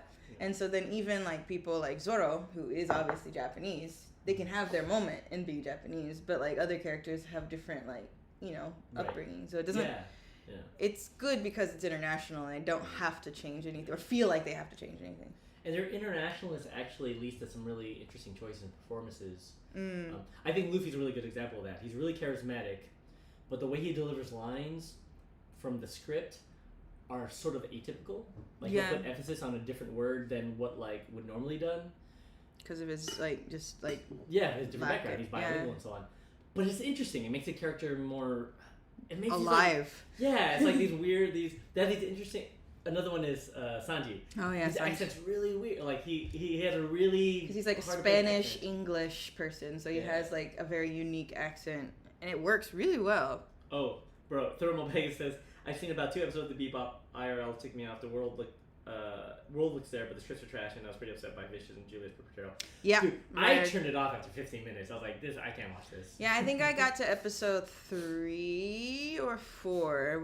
Yeah, I really hated what they did with like Vicious and stuff, and the costumes and sets were great. Like everything about it looked the part. The tone was way off. Yeah. Like Cowboy Bebop was about like tone and feeling and mood, and I just felt like it just didn't happen. And yeah, the script was weak, Yeah. and I think the acting wasn't bad. Like the casting wasn't bad. Yeah, I love John Cho, man. Mm. John Cho's great, especially. I feel bad. It could have been. Could have been better. Could have been much better. Okay, here's my pitch for the next great anime series. You ready for this? What's that? IRL live action Attack on Titan. Whoa, I What do you don't think? know. What do you think? Have you ever seen the Japanese one? No. But what I mean is, you do it in the West, Yeah. and Yeah, it could be good. I think you just do it with all European people. honestly, it has to. They can have Japanese people, like, you know, the people who are Japanese, Yeah. canonically, in Yeah. the story. But it's so wonky having, like, only Japanese people in the, like, live action. Yeah, no. You do what they did So- with One Piece, where they make it like a world, right? Like they make different people. They did that with Full Metal Alchemist, too. Did they? Yeah, like, they did a live action. action Full Metal Alchemist, and it's So all it's just supposed to be Japanese European, people. yeah. It's goofy, and the costumes, they look like cosplay because, you know, Yeah. Japanese people don't have blonde hair, so it's But that's what I think would work with. So the reason why I think it would work with Game of Thrones, not Game of Thrones, because they're also that's Game of Thrones territory, yeah, is the fact that the costumes are relatively like, Simple. consistent. yeah, Like they're all just kind of wearing uniforms Yeah. for the most part.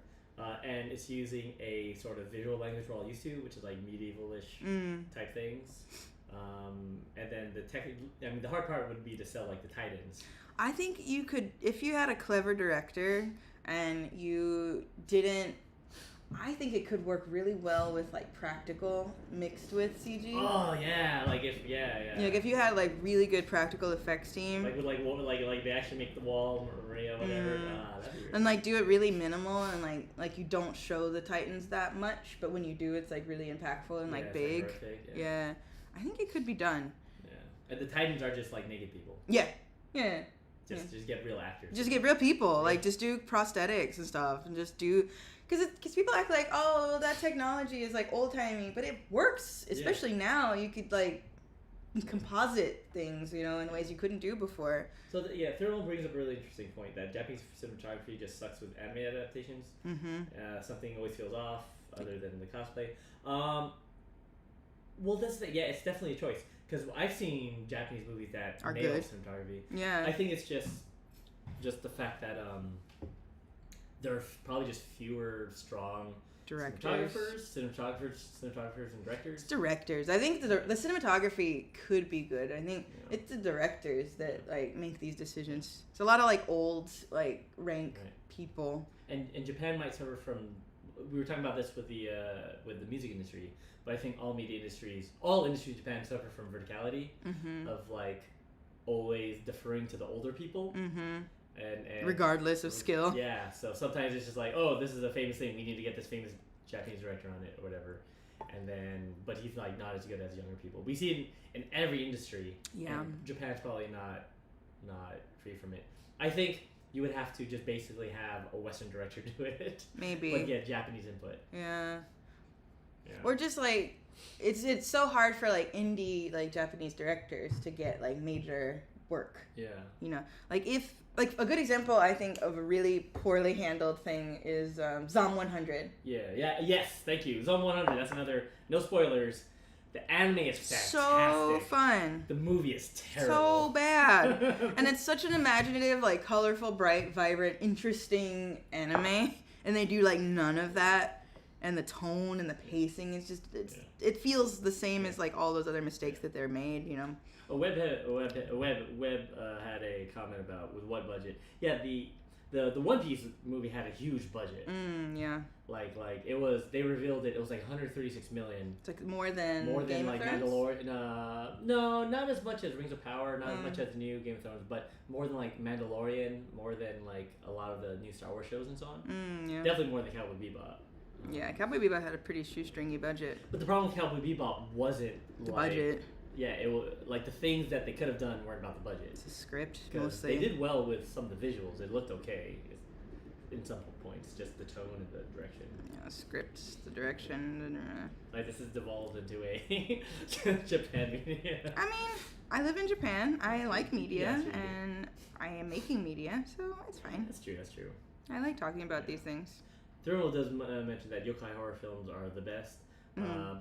And you know what? Maybe that's a good point. Like maybe horror directors here probably get more leeway. Yeah. Right, because it's something that's seen as maybe okay, do your thing. Because it's not super mainstream. Yeah, I was gonna say it's not quite as mainstream. Yeah. I think that happens with anime too. Like a lot of the stuff that we think of as like critically like amazing anime tends to not be mainstream anime, right? It's a lot of the like indie art or indie studios or like under the radar studios like Trigger, Science Saru, who most people in Japan, like average people, don't really know about. But like internationally, they've made huge names for themselves, you know. And I think that is like similar, that verticality issue, you know. Like there are only a few anime that become like popular across the board in Japan, and they usually have a similar look or similar animation style. Right. Yeah. Webhead says they're still waiting on live action JoJo Part 3. I haven't seen the live action JoJo's. Is there? I've never seen live action JoJo. I cannot imagine how that is. I'm kind of curious. Is it good? Do you recommend it? Yeah. Is it like fun? I like Japanese movies. 2017. I like Japanese movies when they're like kooky and like weird.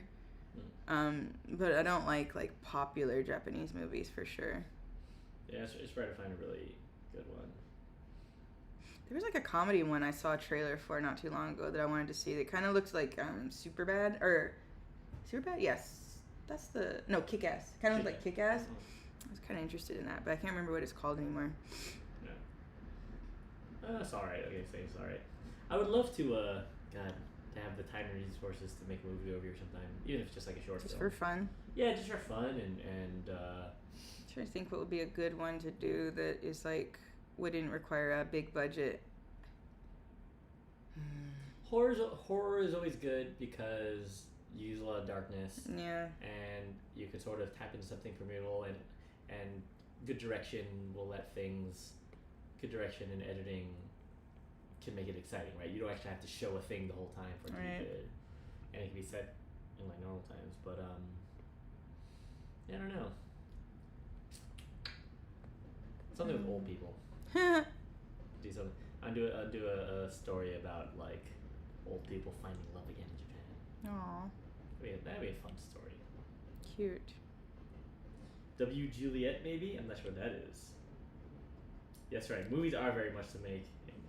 It's we take it for granted because there's so many of them, but like, yeah, you're right. Oh, W. Juliet is a shoujo romantic comedy. Fun. I think my favorite Japanese rom-com is Lovely Complex. If you've never heard of Lovely Complex, I think it is one of the most underrated anime/manga of all time. And it's so cute, and it's so funny, and it's just good-natured, and the story is great, and the animation is great. And I don't know if anybody even knows what it is, but I've watched it so many times. Lovely Complex. Everything on Twitch. I'm gonna post on your Instagram that people will watch on Twitch if they're watching. Yeah.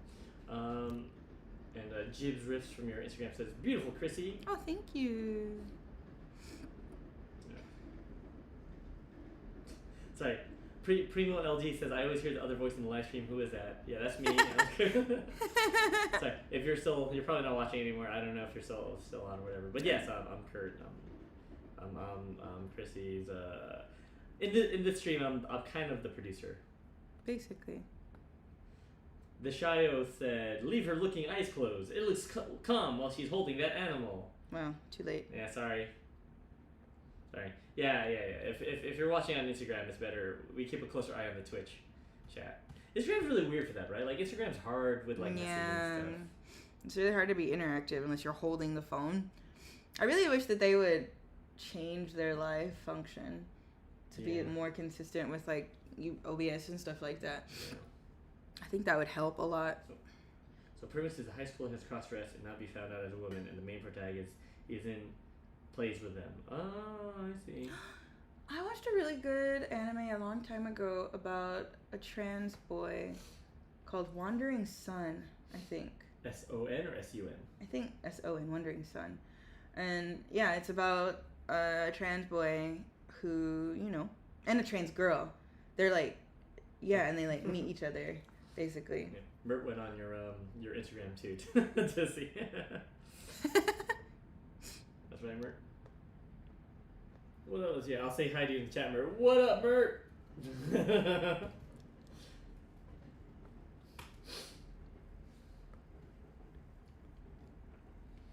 So yeah, Instagram's just, I don't know. I wish I had better integration too. Mm-hmm. That way we wouldn't have to have the Instagram gulag. No, that Julia W thing sounds kind of interesting too, because it's kind of it's a reference to like old plays, right, where men all played women, yeah. So that's kind of clever. Have you ever seen Revolutionary Girl Utena? I have not. Do you know it? No. Look it up. It's cool. What's it called? Revolutionary Girl Utena. Girl Utena. Yeah. The anime is really cool and avant-garde. It's neat. Style. Is it long? Is it short? I can't remember. I think it's kind of short. 39 episodes. Okay, it's kind of long. It's good. It's like a magical girl, but it's kind of... It's not One Piece long, so... I think a bit of inspiration for, like, Madoka Magica came from this anime. Oh, I see. Madoka Magica is excellent. I'm sure you guys have probably seen that. Mm-hmm. All right. I'll put Edit on my to watch list. I'm always looking for stuff to watch in Japanese anyway. So. See, tisk. Utena is bomb. Yeah. It's a masterclass. Yeah, Thermal says, I think if you do something that could ground a dish without X amount of tropes, a live action adaptation could work. Okay. Yeah, I think the hard part too is finding, at least in Japan, if you're gonna work with Japanese actors, it's hard to find actors because the culture here is not as. There's people that want to be actors and talent, right? Yeah.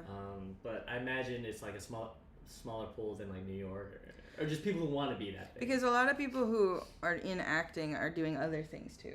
It's Yeah. usually like not acting to act; it's acting to promote their like idol. Culture, yeah, Culture, exactly. you know. There's not people that just there's probably things that people who are like really into acting in Western speaking countries, because you have the British speaking tradition, you have Australian actors, you have American actors, and all those people together make this culture of like actors, right? But Japan just has like Japan, Right. and obviously they could watch other media and so on, but there's still something different there, like of having people like you being actors and so on. Which I think affects the quality of the movies too, in a way. Mm. You know, you can't have these like complex scripts if you don't have actors who can act them. You know. I'll just get really buff and become like the Arnold Schwarzenegger of Japan, like, where I have an accent, but I'm like acting a little like we'll do Japanese Terminator. Okay. It's gonna be called Japanese Terminator. Okay. Terminator in Japan or Japanese Terminator? No, Japanese Terminator. Just Japanese Terminator. I like it. Yeah, but no, yeah. So the hard part about an adaptation, especially with high schoolers, would be finding Actual high schoolers.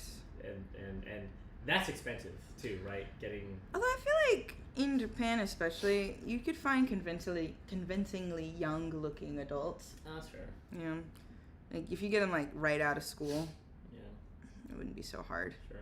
I'll play a college student. So Thrall says that that was their backup anime. Utena was their backup anime at their anime club. Yeah, Guess we'll throw in Utena. it's good. Yeah, they need to fix the damn wigs and adaptations. Yeah, that's a interesting thing. It's always the cosplay wigs. I don't know why they do that. They're like, it's fine. We'll fix it in never. Like this character has light yellow hair. It has to be yellow.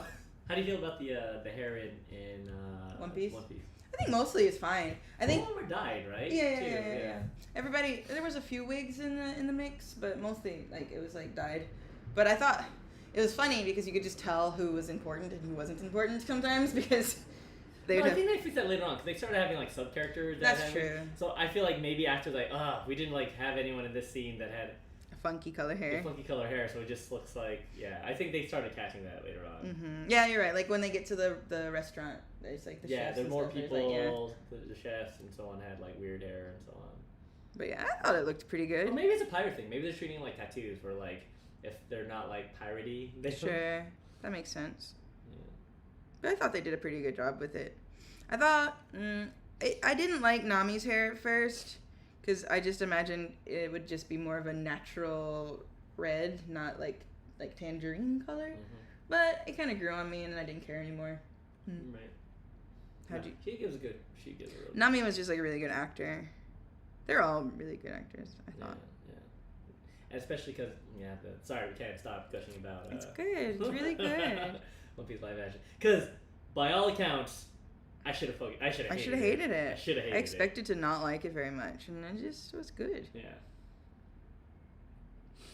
But I also don't have the background of like having watched the anime for like years. Yeah. But I've heard even in Japan, people are like You're pretty. you're also not a racist Japanese man. That is a little bit of the thing. Yeah, there's a bit of controversy. Not as much as people like the internet makes things look bigger than they really are. But there are definitely some people with some hot takes about some decisions in the live action One Piece. My favorite thing is that there are people who complain that Nami's boobs aren't big enough, which I think is pretty hilarious because if you look at the anime, she looks like a popsicle stick with like balloons sometimes, and it's just like, well, yeah, her boobs aren't big enough because that's impossible. But or like that Arlong wasn't big enough, but like if you look at the manga, Arlong is like the size of a building. Yep. So yeah, he's not big enough. Yep. Yeah. They made smart choices on what to do realistically and what to avoid, and I thought they did a good job of that.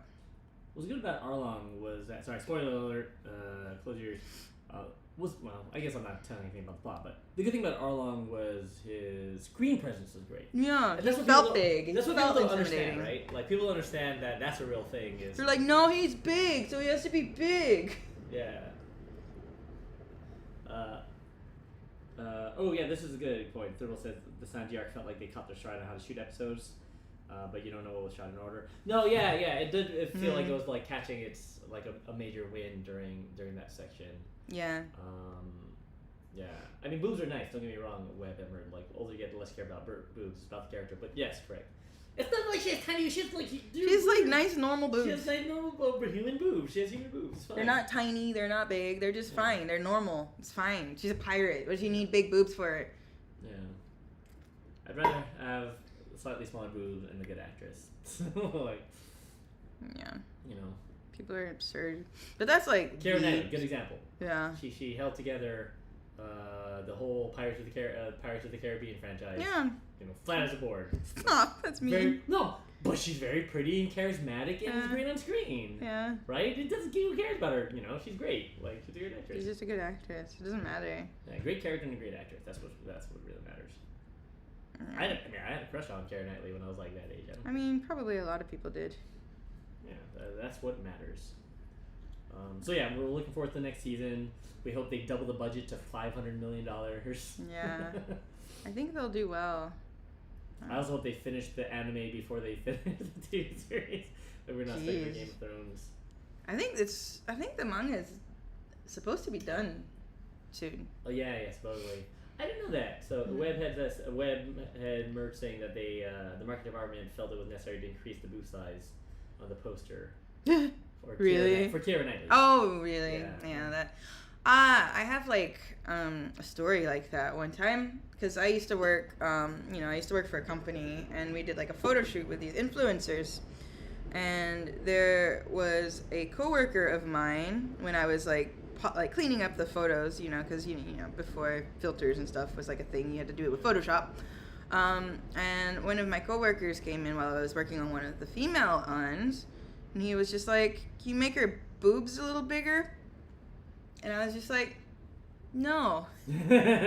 And he's like, "No, you need to make the boobs bigger." And he like got into a big fight with me about it, and I was like, "I'm not changing the boob size." And so eventually I just like ran it up to our boss. Like, I'm like, "Look, I'll do everything else to make this like, polished and pretty or whatever, but I'm not going to adjust her boob size and her waist size to make her boobs look big and her waist look teeny for a family-friendly campaign, might I add you." Like, I'm not going to do that. This isn't like a porn star, It's not important to the marketing that her boobs be super big. So eventually I won.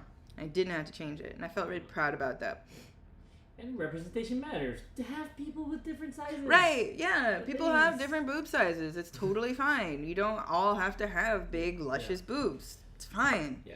One of the most sort of like well-regarded Hollywood aesthetics of all time is Audrey Hepburn. Yeah. And she was just a normal woman, physically. She was just like charming, beautiful, talented.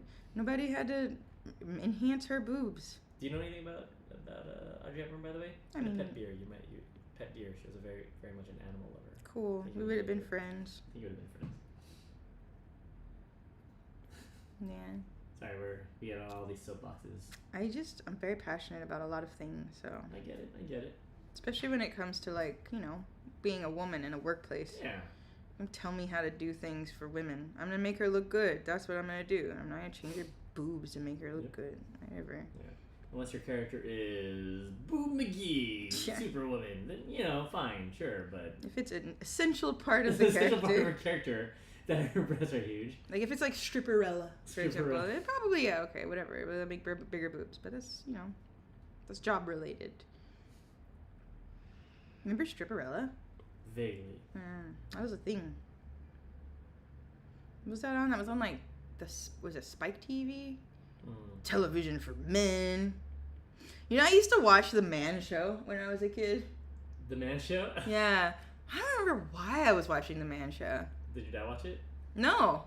Just me. I just would watch it because it was on. Funny. Did you like it? I don't know. I remember the theme song. It's like, grab a partner, grab a beer, da da da da da da da. It's The Man Show. Hey, that's what's wrong with me. That's Jimmy Kimmel, right? Yeah. I just thought it was funny, I think, at the time. I liked Adam Carolla. I think that's what it was. And, like, I just liked comedy at the time. Whoever said that our Boost character sounds like Sue Barrett from The Boys. Yeah. Oh, yeah. Starlight.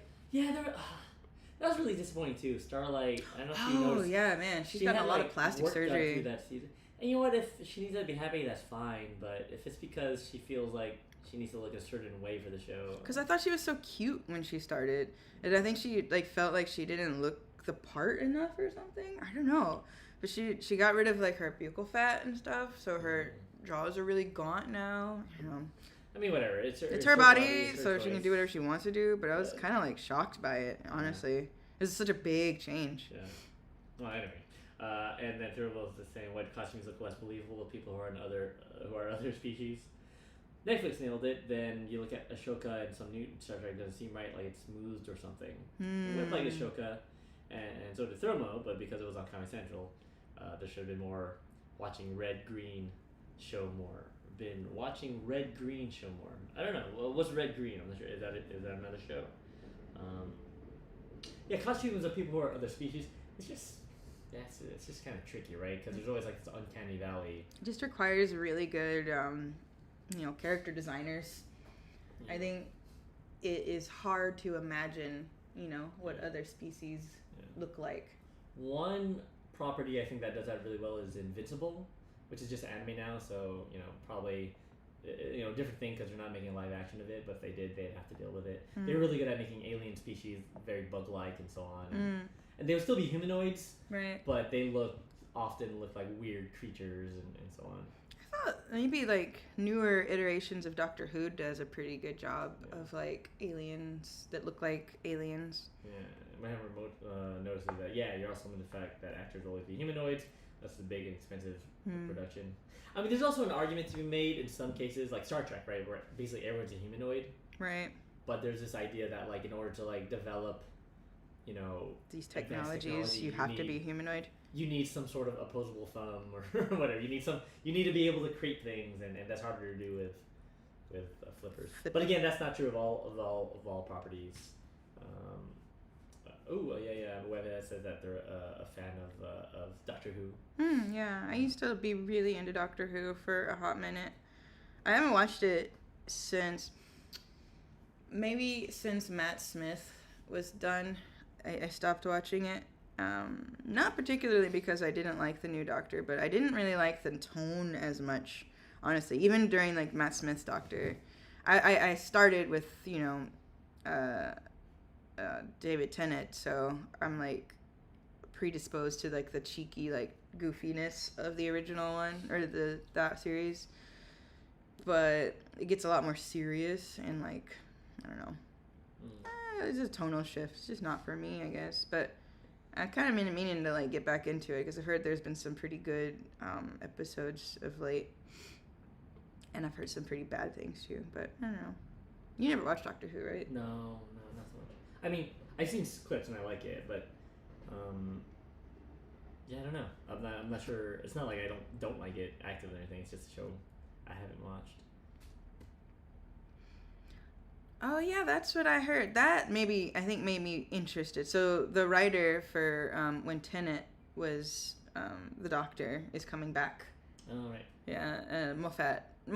Some of Moffat's episodes I really liked because I think he did the like Weeping Angels episodes and stuff like that, or like Hush. Is it Hush or is that Buffy? I can't remember. Hush is Buffy. So there's an episode that is also I can't remember, but I like some of his episodes when it was like both of them writing, Russell T Davies and Blink. That's what it's called. Where did you watch? Yeah, I've seen that. See, I've seen clips from it, and I'm like, oh, that was really interesting. I should watch that. And there's just so much media to get into, especially because there's just so much. Yeah, and then you have to pay for it or find it yourself. Like that where did I watch Doctor Who? Yeah. Oh, when I was in college, I was a pirate, so. Oh, right, fair. It wasn't exactly easy to find BBC stuff. And then I think eventually it was on Hulu or something. Yeah, most ratings for everyone. 10 stars was by RTD, who's Russell T Davies. Ikuti is also a wonderful addition. Our first Black Doctor. Yeah. For Blink. I've seen second, right? There was another Doctor iteration for like not like a mainline Doctor, but there was like an instance where it was like a black lady, I think. You know about like how the Doctor works, right? Vaguely, yeah. Like they're a time lord, right? And then like when they die or something happens to them, they come back as another thing. Yeah, they regenerate. They don't die. But they don't have the same. Do they have the same memories? Do they? Yes, they have the same memories, but they have a different personality. Different personality. Yeah. So I like it. They're a different being every time. Very clever. Yeah, it's smart from like a writing standpoint, right? Yeah. So I like that. They just came out with so when they say, "Oh crap, you're right," the fugitive doctor. The problem is that there's uncertainty where she belongs in line. Right. It's not really clear if she's a future doctor or past doctor or whatever. Here's a good observation by Thrumwell that he feels like you can tell where stuff is glued on with newer track in Star Wars compared to watching DS9 and Love Mr. Grumpy number 12, just 13-ish, and that's not because of the doc being a gal. Writing and shoving stuff in your face was tiresome. Oh, I said that was the female doctor, right? That's what I heard. Was kind of. And you hated the Trump look-like episodes. Nikuti is gonna be fun. You can tell. Okay, yeah. So yeah, just shoehorning things in. And it's like Doctor Who has always had some political like elements to it, but there's like a way to do it in a way that isn't just like pandering, you know. Yeah. It's not fun. It can be fun and still like say something, right? You can, because they used to do it in a more like an allegorical, like one-to-one, like comparative, like storytelling thing. But that's just kind of like show flanderization, right? Mm-hmm. Being that when you do something and things hit, you're like, well, we want to keep the same message, but we can't be subtle with this topic, so let's just say it outright and get ham-fisted and so on. It's a bummer. But I'm excited to see what Russell T Davies can do. Yeah, Webb says that they liked the 13 so much, but they couldn't, and they were watchable as hell. Really? And sometimes shows just need to end, though, right? Like, I don't know. Do you think Doctor Who's... Well, it already ended. It's ended before. Oh, that's true. Nothing. It came back. It came back, and when it came back, it became what it is now. Sure. Like, it was rebooted. Fair. So they had that in mind. That's fair. But yeah. Yeah, I'll go and hopefully find the time to watch it at some point when I don't have a billion things to do. Never. Yeah, which is never. So when you're 85. Yeah, the retirement home watching stuff. It's a good time. I need to watch Doctor Who maybe. Alright, I think I'm kind of finished with the lines here.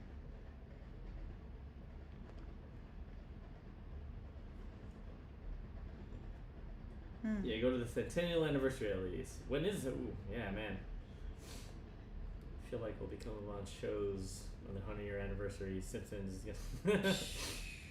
Simpsons and One Piece. One Piece gonna have their 100-year anniversary of the TV. Dude, I can't believe The Simpsons is still a thing. Yeah. I haven't watched any of the newer ones. I've heard nothing good about them. Dude, like, Marge sounds like a grandma now. Yeah. It's wild. Oh, it's the same actress. Yeah. Yeah. She sounds like how her grandma used to, when she used to do her grandma impression.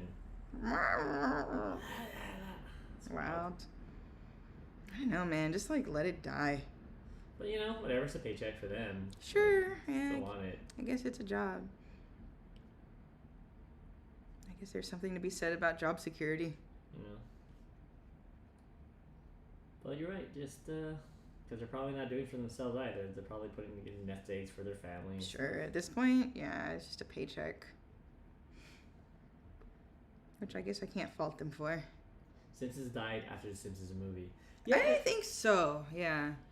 I don't know. To me, it was a little dead before that. But the Simpsons movie was good. Yeah. Because they brought on the guys who made it good. Yeah. They brought on the original team, and it was like very. It was good. kind of like the swan song. You know. To the original crew. Yeah, Thermal's talking about a Futurama show. Stay Dead was the last episode airing before going back to Hulu. I heard mixed things about because they rebooted it, right? Again. Yeah. The third reboot. Yeah, it was like almost a perfect series. Yeah, the ending was so good. I couldn't imagine like Yeah. what you would do differently, honestly. People just want more. They want more and they want safe. Futurama was safe and successful, so. I heard Disenchanted got better though. It's still they're still making it, so. No, it just ended. No, they just made a new season. Oh, I thought it was the last season. Well, it just came out then. but because it still says new on my on Netflix. Right. Have you guys watched Disenchanted? I haven't seen First season was real bad, and I did not like it. But yeah, But I guess maybe it's. he found his footing, you know. Which I mean, to be fair, Futurama kind of had to do that too. Futurama and Simpsons both had like rough first seasons. They had to figure out what they were doing. Maybe I should give Disenchanted a try. Yeah, I mean, I like it because just maybe it's a Parks and Rec. You just watch it from season 2. Yeah, I really like that. I forget what it's called actually, but it's like the little alien thing, the like comics, the little blue alien. Oh, Strange World. Strange World. I think that show is pretty Yeah, cute. you guys watch Strange World. That's a cute show. I like the way they have interpreted that character or the character style and like world and like the way they speak and stuff. The scripting is really cute.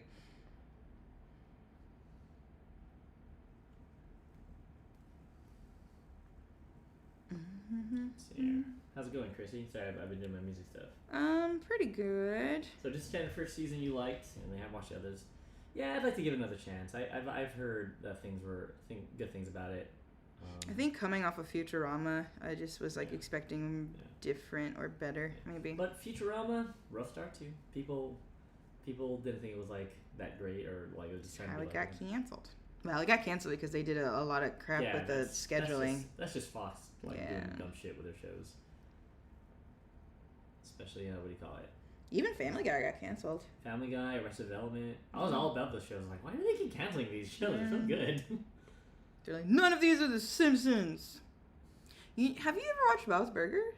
No, that's another one. I would love that. Yeah, I've seen scenes from it because I love the actor too, the voice actor. I really like Bob's Burgers. It's cute. What's the name of the actor? That guy. You know about his jazz album, right? No. Oh man. He's the guy who's Archer, right? Yeah. Basically, he released his jazz album where he hires all these great jazz musicians and he has charts for them, and they're like great professional New York jazz musicians, but he doesn't know how to play jazz piano. So he just. So it's just him going like nonsense, and like they interview the jazz musicians in this trailer, like I don't know, maybe he's a genius or something. But I don't get it. But he definitely can't play piano. I don't get it. But I don't know. Maybe I don't know what he's trying to do. That's funny. It's called the album's called "I Wish I Would Have," and in small letters, "Learn to Play Piano." That's funny. But he's like doing a joke, right? It's like a bit. No, he records an actual album. But I'm saying like it's like a bit though, right? Like kind of, but except for the fact that it's a bit, but he recorded on Sub Pop Records. And it's an actual album you can listen to and buy.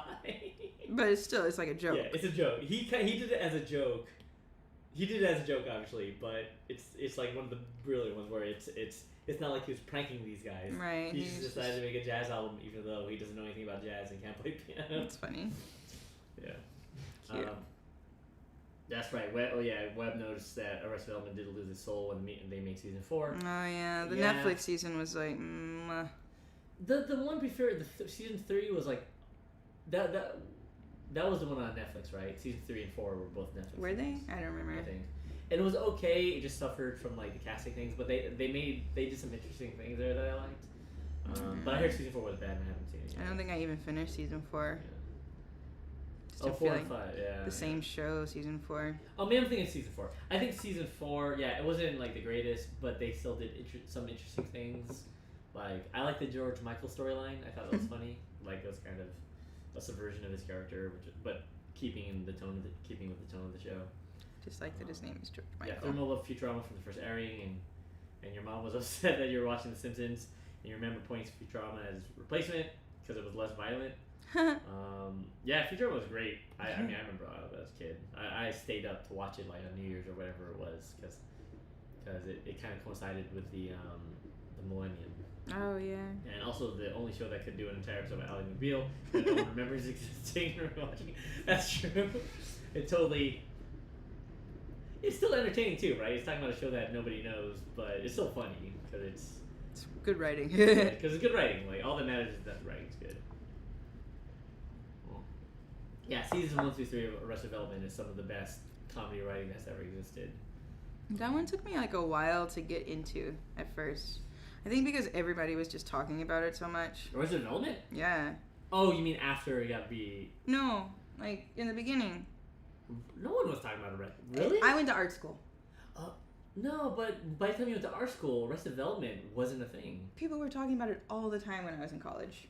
Yeah, but that's Still, like, regardless, Yeah, like, yeah. everyone was talking about it all the time. Yeah. That was when I started knowing about it, and I was just like, I don't want to watch it. Yeah, because it stopped in, when was it first canceled?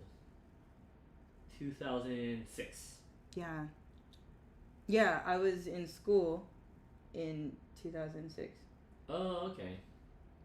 Okay, weird. Okay, interesting. Yeah, I went to college from 2006 to 2010.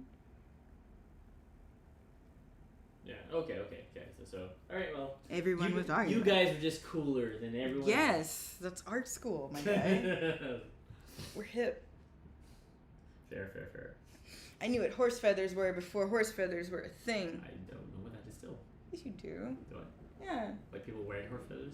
No, never mind. I'm very not hip. Or rather, dark and stormies. Not horse feathers, dark and stormy. You know what a dark and stormy is, right? Is that you like Dark Stormy Nights? Sorry, I'm not hip. Yeah. What is Dark and Stormy? Dark and stormy is a whiskey ginger beer drink with lime. Sounds delicious. I have one of those. I wish you could get spicy ginger beer easily here. It's hard to find. I wonder if they had it at Costco. Yeah, we just got a Costco card. I don't Very like exciting. ginger beer here is always, or ginger ale is like the only thing you can find. You can't make a real dark and stormy with ginger ale. Is a horse feather is the whiskey or the vodka variety, right? I don't know. I've never. No, I'm thinking of a mule, Moscow mule. Oh, right. Horse feather is something else, but horse feathers are really good. I can't remember. Alrighty, we're both making progress. I should just do a simultaneous stream of my editing. Just stream your editing Hey screen. guys. Welcome back to my channel. I'm gonna be editing some. I mean, people probably do that. Do people stream when they're like editing video, music? Probably. People do that for everything. Yeah, they do. Mike Shona has a popular from Linkin Park. He has a popular stream where he does like music production. Yeah, but he's also from Linkin Park. Yeah, he's very That good. helps. Webhead says that they were really late. You watched on Netflix. Yeah, the funny thing about Arrested Development is that was a Netflix show before Netflix existed. Sure. And that's why it failed. It was just too soon. Yeah, just too much time. It's a show that benefits from binging, like, and watching multiple episodes in a row. We got a question about Japan. What's that? What is retail from Thermo? What is retail shopping like in Japan compared to U.S. with major brands such as Costco, Target, Kohl's? How is the customer service organization or all the Xmas stuff? Well, Xmas is starting already. So Yeah, you can buy Christmas stuff now. because they don't really care about the holiday. Well, it's Halloween. It was Halloween like in August, but as soon as Halloween decorations come down, It's just Christmas time. the rest of the And, time. Yeah, and they have different brands here. Like we don't have Target or Kohl's here, but they do have Costco, which is very popular. But there's very few of them, and But a lot of that, like, there's nothing like Yeah. quite like a Walmart here because Yeah. people will go to multiple stores still to buy things. yeah. Like, I think the more popular thing is like 100 yen shops. Convenience shops, sure, and malls are still a thing here, like Aeon Mall. Yeah. And the mall will have it. Like Aeon's malls are really popular. Mhm. Well, they'll have 100 yen shop, 100 shops. grocery and store. groceries, yeah, that are their brand, but then also like other like outlet shops, shopping, and so on. Yeah. I think a good representation of that is the Persona games, the Junez. Yeah. That's a popular kind. Every day's great with your You Juness. played Persona 4. Did they have that in Persona 5? No, P4. Okay. Persona 5 is like all about Shibuya Yeah. or Tokyo. Yeah. But yeah, no, that's actually really perfect because like Junez is like the perfect example of what malls and stuff are like here. It's just supermarket, some kind of like novelty goods shops and other things, and 100 yen shop. Mhm. Yeah, I would say like rather than Walmart, 100 yen shop fills that space for like buying like cleaning supplies and stuff Right. like that, Mm-hmm. everyday goods, or Daiso, I guess. Daiso is like 100 yen shop, but they have more expensive stuff than that. So like up to like 500 yen maybe, which is about $5. USD. But yeah, there's no Walmarts, there's no Targets. They tried to have a Walmart here, I think, Fail. and it failed miserably because people were just like, yeah, why would I do that when I could just go to all of the stores that I like to? Because people like enjoy shopping here. I don't know. Because public transportation helps that. Yeah, you can just go and just Yeah. go for a day and just go shopping for no reason, just to enjoy time. Actually, Thermal, I've seen it spelled both ways. It doesn't. We pronounce it konbini, but konvini is technically what it is. Right. So they're just pronouncing it that spelling in katakana. So Yeah. I think both are actually technically okay. Right, yeah, konbini with a K because there's no C in Japanese, right? But the V is fine too because they're trying to say the B B sound. but sound. they can't say There's no B or V, so the struggle is real with that. konbini is But, okay. no, there's a lot of stuff you can get at convenience, but convenience stores are just that. They are just convenient. You can't buy medicine Yeah, you at a can't get convenience. medicine so well. Get a lot of snacks. You can buy clothes and stuff like that. Like Socks and but like. you're getting like pretty good quality at 7-Eleven. Actually, yeah, no, at Famimart, they Famimart. have really nice quality like basics, like t-shirts and socks and stuff. They have this cool series of like tube socks of like cool colors, and one of them is Family Chicken color, and I Yeah. bought Family Chicky socks, and I'm very happy about that. Yeah, But yeah. those are cute. Mm. But yeah, and I wish you had more of those over here in America. Most importantly, I think at a combini, you can buy groceries, like Yeah, basics, exactly. like carrots and essentials. tomatoes and stuff. Yeah, vegetables and stuff, which you cannot do in America for whatever reason. That is just like I remember when I went back to America and went to the gas station for the first time. You know, Yeah. went to like a. Do you guys have Quick Trip? Do you know Quick Trip? No, I don't remember that. It might be a regional thing, but like basically it's like the big like convenience store thing, and then it's just like all junk food, cookies, cakes, nachos, hot dogs. But at like a konbini in Japan, you can buy like real dinner, like real foods with like rice and like meat and vegetables and stuff. Like, yeah, man. Yeah, most of my socks right now are Family Mart socks. Actually, they're like a good quality and they're cheap, and so I'm like, oh man, I really need new socks. I'm gonna get konbini socks.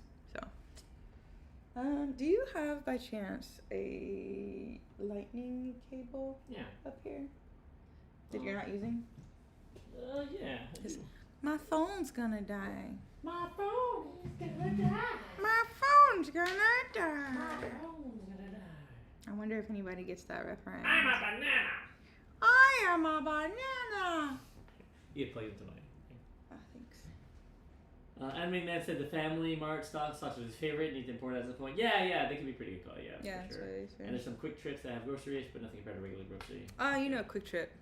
Yeah. Oh, we have another thing here that's kind of similar to like a Kmart. Or no, or TJ. Quick Stop. That's a Quick Stop. Quick Trip different. I see. Quick Trip is QT. Sorry, what are you saying?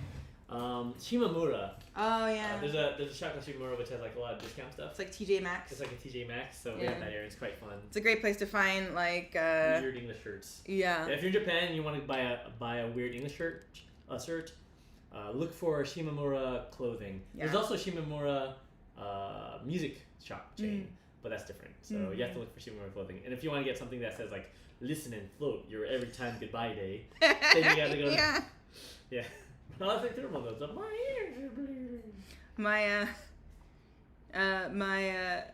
favorite shirt from that shop is the one that just says "Scheme, scheme, scheme." Oh yeah, scheme.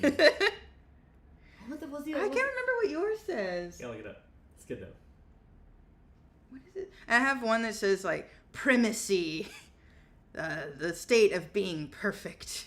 I'm just like, okay, Yeah. they're great. All right, guy. I guess so. But they just, because it's just like English words for the sake of like looking cool, but not actually saying anything. But they're like, I want this meeting, and they just run through Google Translate. Yeah. And it's like, okay, well, whatever. It's pretty fun. I like going there just to find goofy English. For the lulz, as they say. Do they say? I don't know if anybody says the lulz anymore. For those. Do it for the lulz. Everybody's all about W's and L's. Right. You know about them dubs? Do you know about that? The dubs. Yeah, I know about dubs. Trips. No, not them kind of dubs. W's.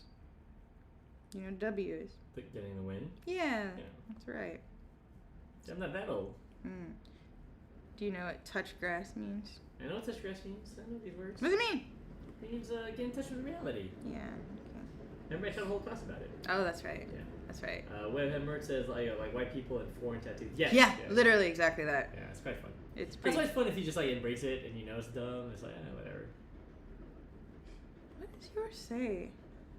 Mine says scheme, scheme, scheme, and yours says something related to it, but different. Yeah, I don't remember. Yeah. Stupid though. I'm scheming.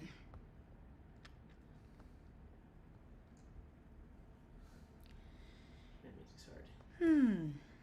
Art is hard. Yeah. Art. Yeah. Everything. Everything's hard. Doing things well is hard. Living is hard. Living is hard. Existence You guys know is what's up with hard. that, right? Alright, so here we are from where we were to where we are now. I'm gonna get rid of this one. I'll put it up here. So now you can see, oops, not this one. Oops, not this one. Reference.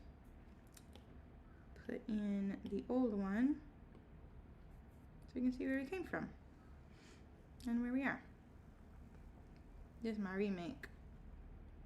I think she's cuter. Oh, that's quite cute. It's my Well, it says this is a really calming stream. Oh, I'm glad you think so. Thanks. Yeah, we're just kind of hanging out in Japan on a well, it's like it's Thursday afternoon now. It's like 1 p.m. Dang. So yeah, thank you for joining us, even though it's probably like 3 a.m. or 4 a.m. wherever you're at. Are we gonna get kicked out soon? Yeah, but you know. I forgot about the signing up for a thingy. Yeah. Let's do that later. Yeah. But we might get kicked out of here in a minute, so we probably should start cleaning Yeah, up. we're in like the community space because the Wi-Fi is better up here.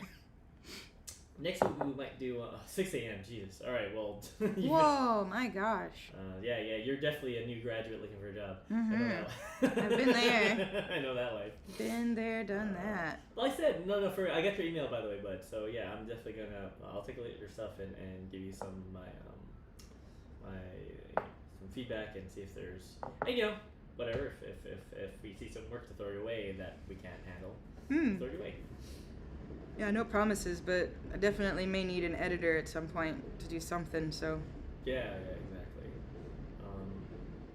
Because I like editing, but editing is like, of all the things that I have to do in like the day, It's true. it takes a lot of time for me. So. Yeah. Well, I like editing too, actually. But yeah, you're right. It's just God. It's time intensive. Yeah. So Whenever you see someone says, "I'm gonna be a YouTuber," they don't think about they the don't editing. think about how much time it takes to just Edit. do that. I think a lot of the successful people these days have editors, like hire 100%. editors, because there's like no way you can make that much content every day and enjoy life, right? And luckily, it's something that like you can't. There's tools to automate, but you can't just be like, "Hey, okay, just put it to AI and I edit." Not yet. I don't know, man. Like the nuance of like doing a good edit. Well, I bet. Well, actually, there's like things that already kind of do that. Yeah. Like if you, for example, if you upload a bunch of clips in like I think Instagram or TikTok, there's like remix function, and it'll like edit things to music.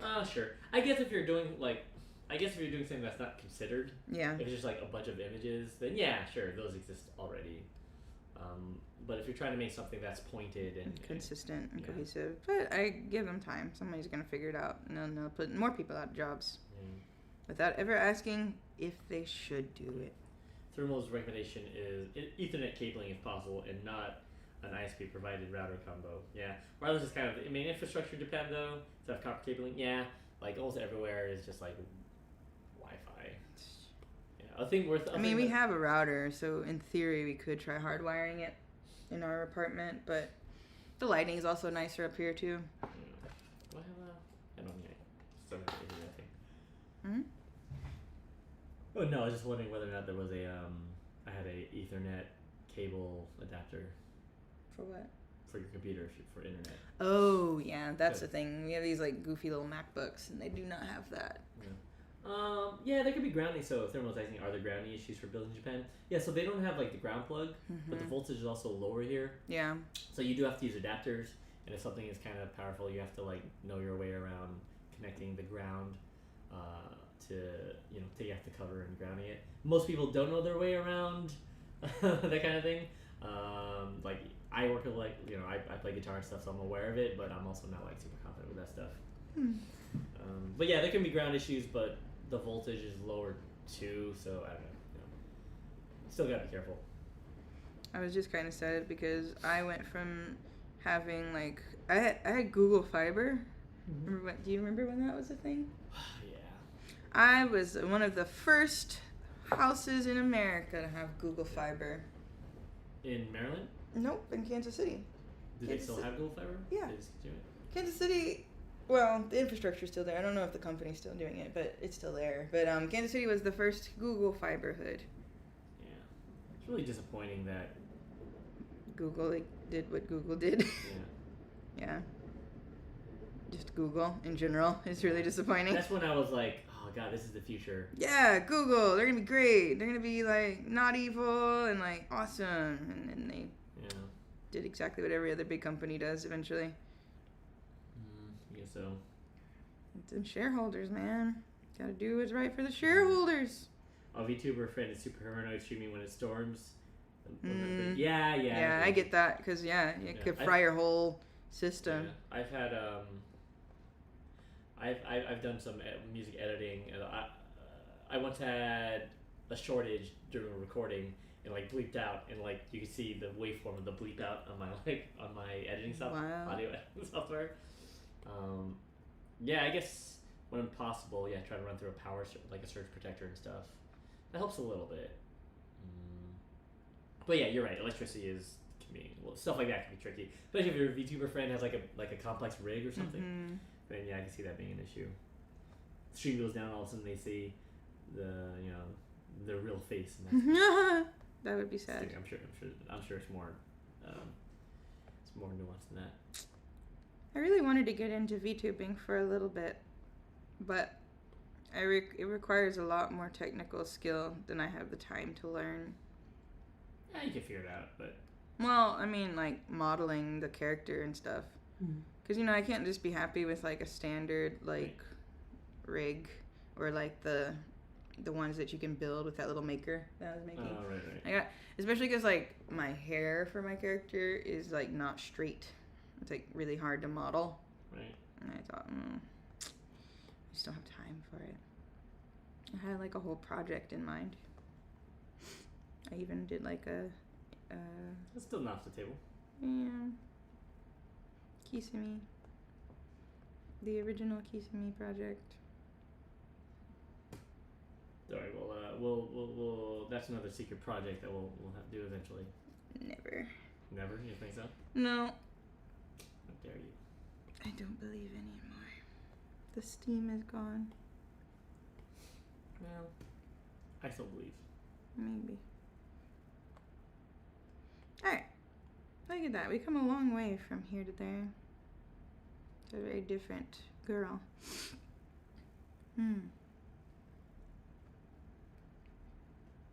My takoyaki girl. She's my takoyaki girl. What did that cover? I love takoyaki. It's so hot. That place we went last time was pretty good though. Yeah, it was really good. Boy was happy.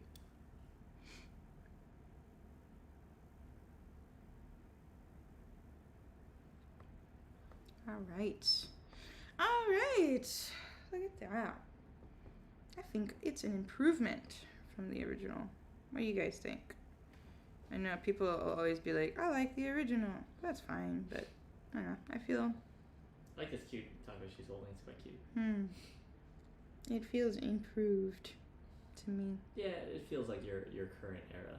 It's fun. Sha-la-la-la-la-la-la-la-la-la. That's great. I think so. Thank you. Let's do some color. Color it in. You can probably keep the colors. At least the base colors. I'm gonna be more playful, I think, with it though. Because I am inclined to be. Because the world needs more What the color. world needs now is more color. That's the only. Yeah. The other one was mine. I know. My art style has changed quite a bit. But yeah, that's what it is to be a human, right? I think first came color and then came, like, my character style. Like, my colors changed a lot in the progress of, like, me becoming a digital artist. And then my style really, like, came into itself. I'm very proud of my improvements, honestly. I've been working quite hard at it for a long time. Yeah, you're basically getting to the area where a lot of people hope to get, which is, this is who I am as an artist. Yeah. It's hard, like in any art. I remember when I couldn't even imagine being where I am now. Like, will I ever feel confident or comfortable drawing something? And finally, I think I can say, yes, I can. Or yes, I am. Yeah. But it took a long time. You say it takes, what, like 1,000 hours to master something? 10,000 hours. 10,000. I think I finally hit 10,000, though. Or, like, damn near it. So I do feel pretty... I feel like I've mastered what it is I wanted to do With art. with my art. That's a wonderful thing. Yeah. So thank you guys for being there for. Yes, I mean, businesses. honestly, if it hadn't been for, like, the support and, like, positive words that people like you guys gave me throughout the course of my growth as an artist, I might have given up sooner. You know. So Bearlander, Bearlander just joined us. Hello. Well, no, in Instagram, that's a friend of ours. Oh. A bass player that we've played with before. Oh, hello. But yeah, I don't know. Obviously, I think I'll always feel like I have a ways to go with certain things, but I think I feel confident that I can do it now, you know? Mm-hmm. Like, I know the things that I want to work on, I need to work on. For sure.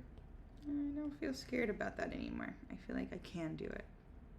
It doesn't feel impossible anymore. Gonna keep on trucking, Yeah. living that life.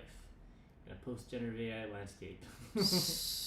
trying not to look too heavily at that corner of the room.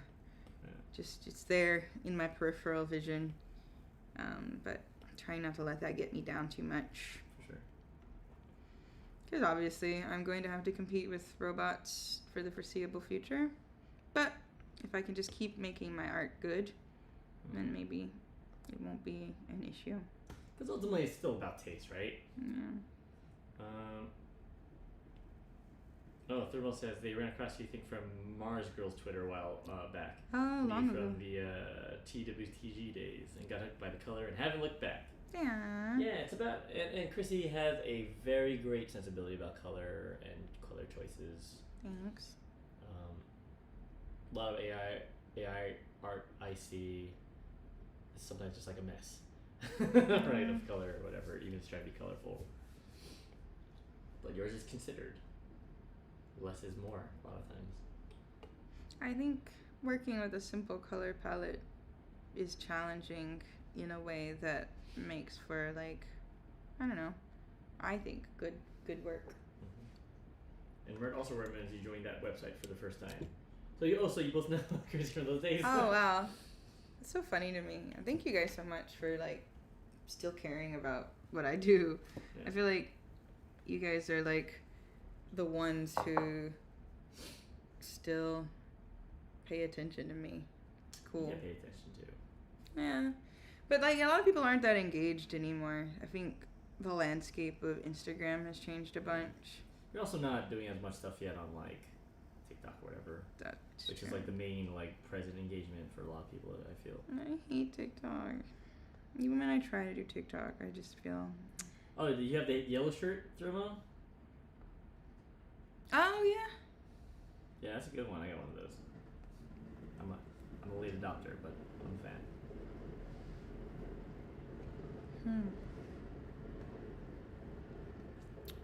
Eat brown-eyed girl.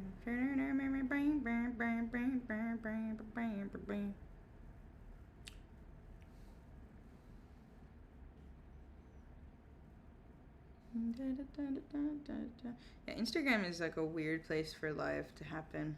Mm-hmm. You can't really interact with it if you're doing other stuff. So if you are watching on Instagram Live, you should definitely join me on a better version, which is Twitch or YouTube.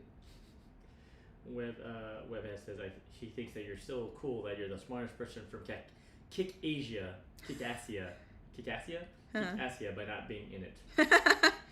Yeah, well, at the time I felt like being a YouTube video maker wasn't exactly a career path, which kind of in hindsight is a dumb thing to think, but I'm gonna say something controversial. What's that? I think you're a better artist because you didn't pursue that. Probably, yeah. I think that helped you become a better artist, and I think you're find the kind of happiness you're chasing now. That's true. I don't regret, not being a part of that anymore, because it didn't even really work out in the end anyway, so. Yeah. And I'm a big fan, Chrissy's art is great and the world would be poor without it. Oh, thanks. How I feel. You're such a stan. I guess so. Thank you. I appreciate it. That's right. Whenever Hedmer said it shows your heart, most people forget that. That's true. Aww. It's easy to chase, there's so many, chasers, right? Oh, Mr. Beast's popular. I'm gonna be like Mr. Beast. Yeah. And that's what Mr. Beast obviously was, right? He was chasing PewDiePie. Right. But there's only so many people that could do that, and even then, I don't know. This is controversial. I'm not the biggest Mr. Beast fan because I don't like how he's warping creative ecologies. I think you can say that. This is a safe space. I'm also on the meh about Mr. Beast from an ethical standpoint.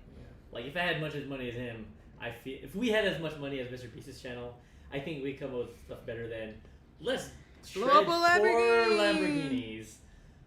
But that's what people want to see, and that's why he's doing it. So clearly, we don't know what we're doing. It's true. We're just up here talking about anime and drawing art. He's one of the most powerful men in the world right now. That's true. Yeah.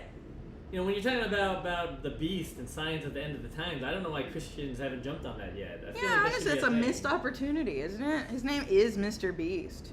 Surely that is room for prophesizing. I don't want to. I'm not gonna I'm not gonna instigate a bunch of conspiracy theories. Conspiracy theories about Mr. Beast. I don't know, man. That could be a good grift. Yeah. We can hitch our horse to taking down Mr. Beast. It's funny, yeah. No, I don't care that much. People gonna watch what they're gonna watch, and that's fine. I just, I don't know. It's just not my cup of tea. Not my cup of lager. Mm-hmm.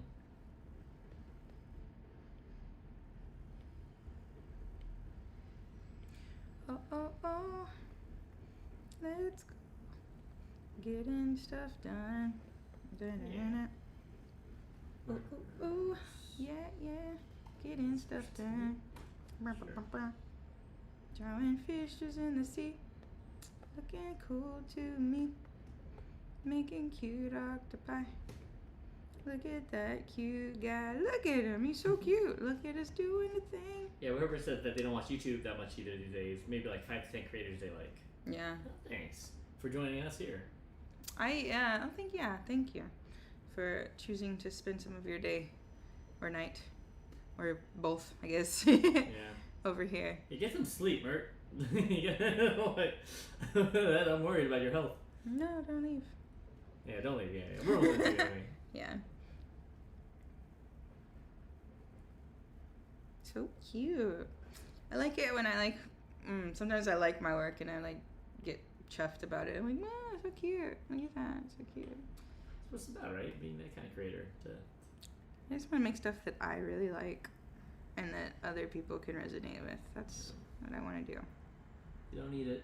don't chase the lowest common denominators. I think it's so easy to fall into that too, and I think anybody who does this stuff for a long enough time, like being on the internet, can easily get swayed by the numbers of it. Even me, you know, like I get sad sometimes because my Instagram doesn't perform like it used to. So sometimes, or there was like a time when I'd like try and do stuff that I thought, oh, well, maybe this will catch the algorithm. Maybe this is what it's looking for. But then, it's not worth it. It's not worth chasing the likes, right? Or chasing the algorithm. Not for me. Like, for other people and like other things that they do, sure. But I just want to make stuff I like. Jerome Banks says they really hope Chill Worldwide or Power can work on some art with you someday. Yeah. Read on the YouTube path. Yeah. And Wes said, don't worry about sleep, and once there's motivation, your body will rest and make what you want. And also, you know, he'd say just make what you want to make. Yeah. You know, I think that's fair. You only have so much time on this planet. It's true. And doing stuff that's not for you. It's no fun. That's why I quit my job anyway. Yeah, and it's a privilege to do stuff that you're really happy with and you're good with, and balancing that. Sometimes you have to do stuff for others because that's the nature of the beast, right? You gotta do commissions, you gotta do projects and things. It's just like with any other job. But I feel like I finally gotten to a point where I can choose my commissions. I don't have to take everything, Right. which is nice. Yeah. And I don't get a lot of people like I used to get a lot of people trying to make me do things in other people's styles and stuff. Oh yeah. And I used to hate that, and now people hire me for my art, and that It's wonderful. feels good. Yeah. You know. Webhead says the right artist will find you anyway. Thank you. Yeah, and you know, like, yeah, thanks for joining us in the stream. We're here trying to be every Thursday, rain or shine, 10:30 to 1. So yeah, you know, we love to keep up with you on how your job search is going. Yeah. And screw the algorithm. Thermomix says do what you want, and the rest will take care of itself. Yeah, thanks, bud. Usually. We're trying. Yeah, we're hoping. I mean, it's definitely. It takes a combination of luck and skill. Yeah. Because that's just how It's anything just is. the way it is. It's not just art, not just streaming, not just anything. It's just, I mean, yeah, it's everything. That's just the way it is. Relationships, right? Chances of you meeting someone that you really link it with. It's hard. I saw a guy's post on a forum, and he was like, "Should I just give up, guys?" And he showed like his statistics from Tinder, and he had like 1 million swipes. Oh, that guy. 1 million swipes and like 1,000 matches, and like 1 date, and no second dates. Yeah. And at that point, it's just like, yeah, that's rough, man. I get you. Yeah, there's those. I feel like the numbers and the way that whole system works is just so like misleading about how people really are. And Yeah, stuff, and it's in their interest to keep you in the system. Yeah. So why if you're like, It's like getting you to pay for stuff? they send you push notifications, even if you're like talking to people that you like. You're like, hey, don't forget you get out there and keep swiping. There's still more people out there for you to connect with. And I think humans, you know, when they have a lot of choice, they tend to just like keep trying to look for something. It's like what happens with like Netflix and stuff. And I think it's just like a really big net negative to the way dating has become. Yeah. You know. Yeah, Thermal says Tinder is actually geared against men in several ways. It's pretty gnarly. Yep. Yeah. Yeah, and don't use Tinder. Definitely dating apps are keep being used. Yeah. They're designed to milk men for money and milk women for like happiness. Like women, like it hurts both men and women in a lot of different ways. You know. So that's always the danger with. You're right. That's the danger with these algorithms and these systems, and they don't have your best interest in mind. No, they're a business first, right? Yeah, and it's not even just Tinder, because like the company that owns Tinder owns like all of those dating apps. They're all the same companies, which a lot of people don't know. Like OkCupid, Tinder, I think Bumble, and a few other ones. They're all owned by the same company, so there's not even a choice in like the market. You know, it's just perception of choice, but there's no real choice. And you know for a fact that behind the scenes, they're not asking, how can we make more people happy? How can we keep people in the system? Yeah, how can we make more money? That's like the question they're asking. So yeah, I agree. Don't use dating apps.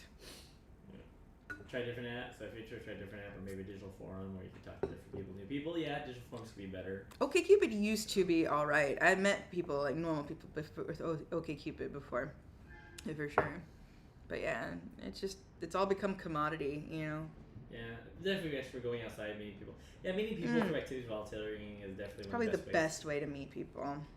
But it's just hard. It depends on the density of your city and so on. Yeah, like for example, I used to live in Kansas City. Kansas City is a very culturally lacking city, and so eventually you run out of people to meet because there's just like all the good people leave, and then you're just sort of left with what's there, and it's kind of hard, especially if you're different like me. I'm a very weird person with weird interests. It's really hard for me to date in Kansas City. So, location matters. Internet should help that, but it doesn't really. Not anymore. So, I feel for people in the dating world out there because it's not what it's supposed to be anymore. But I also think you shouldn't give up, Yeah, you can't win if you don't play. Ultimately, everything is a numbers game. Eventually you will find someone. Eventually, I found a Kurt. So. Oh, hey, what's up, Kurt? That's why I'm here. It took a long time, but Japanese Tinder is really weird and awful too. Yeah. Because there's like a big culture of like cheating in Japan, and so a lot of the guys on Tinder in Japan are just there to like play around, especially with like foreign girls because they have this idea that like foreign girls are easy, so. They'll come at you with some like really wild, like crazy stuff. One example, I'll give you one example of a conversation I had with a guy on Tinder in Japan, where I was talking about like interests and like likes and stuff. It's like, oh yeah, no, I can play guitar a little bit, and he was like, oh really, that's cool.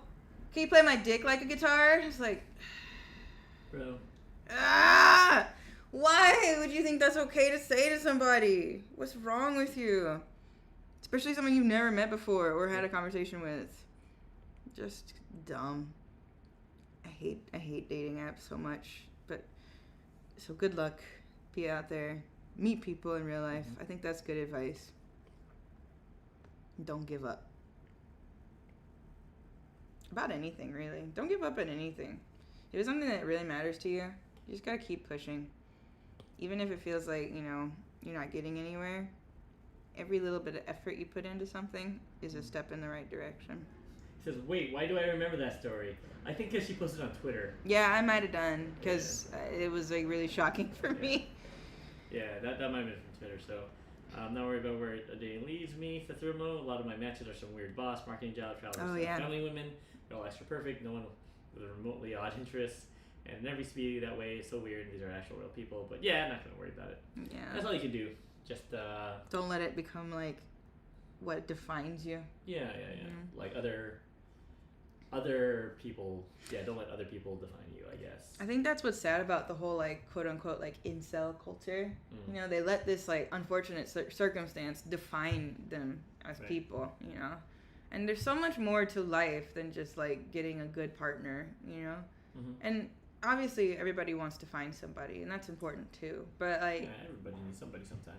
I think it's important to focus on other things in the meantime, right? Don't let it be your hobby. Don't let your hobby be being sad about not having a boyfriend or a girlfriend. Like, then what? Like, working on other things is like a good way to just keep distracted from the fact that you're not where you want to be with that, and then you have interesting things about yourself when you do meet somebody. So. Yeah, that's kind of why we work out. I think we have our interests and things that we're good at and so on. We talk about it. We're both fully fleshed out humans, I think. I think so. Not me. I'm a chatbot. This has all been. I am actually a complex system of AI and image generation. So.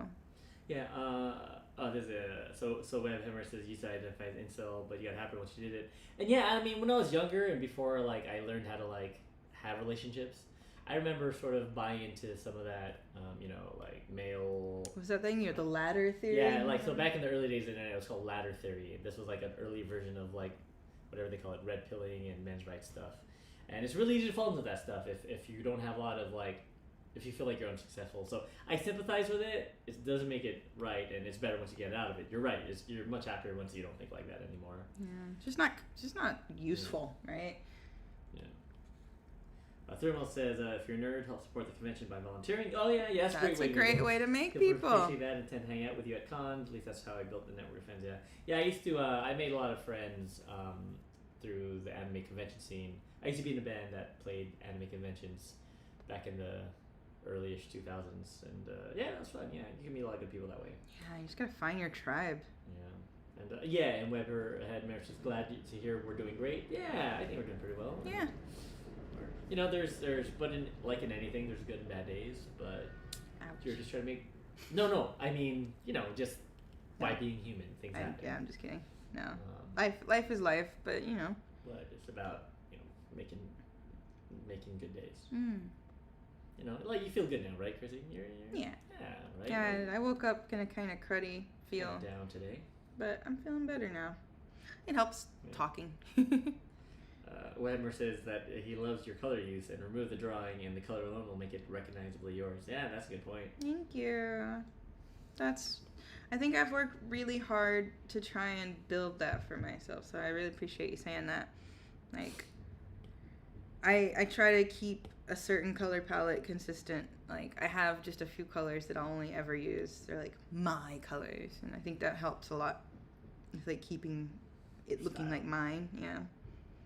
Like, I have a red that I use, it's my red, and like pinks that are like my pinks, and so I think that's like something I stumbled upon that I think is really good advice if you're trying to like build up your style and like to be like original for your own, like, instead of like looking like other people's work. Mm-hmm. Finding your color palette that is yours is like really important. In any kind of creative pursuit, right? Like I think the same can be said for music, drawing, writing, even, right? You're kind of the things you do, like finding those things that make what you're making you. It's like using the tools that you have to find your voice, right? Your voice. Yeah, someone says, is the bunny mask inspired by a specific character? I've always had a tip of the tongue feeling about it. I have a theory. What's that? That it was inspired a little bit by Umbrella Academy. Because it reminds me of the characters, the assassin characters that wear masks. They don't look. It doesn't look the same, but it's like that kind of like cute, violent. I would say that's an interesting theory, but I think it was from a video game. Oh, okay. I can't think of the name of the game anymore, but there was this video game that was popular for a while that had like this really poppy vibe, and the like, I forget what there's like a rooster. E.T. No. It was like a video game, like a modern video game. I'm talking about E.T. the video game. What is E.T.? No. Oh, the one with where you collect Reese's Pieces? No, not that game.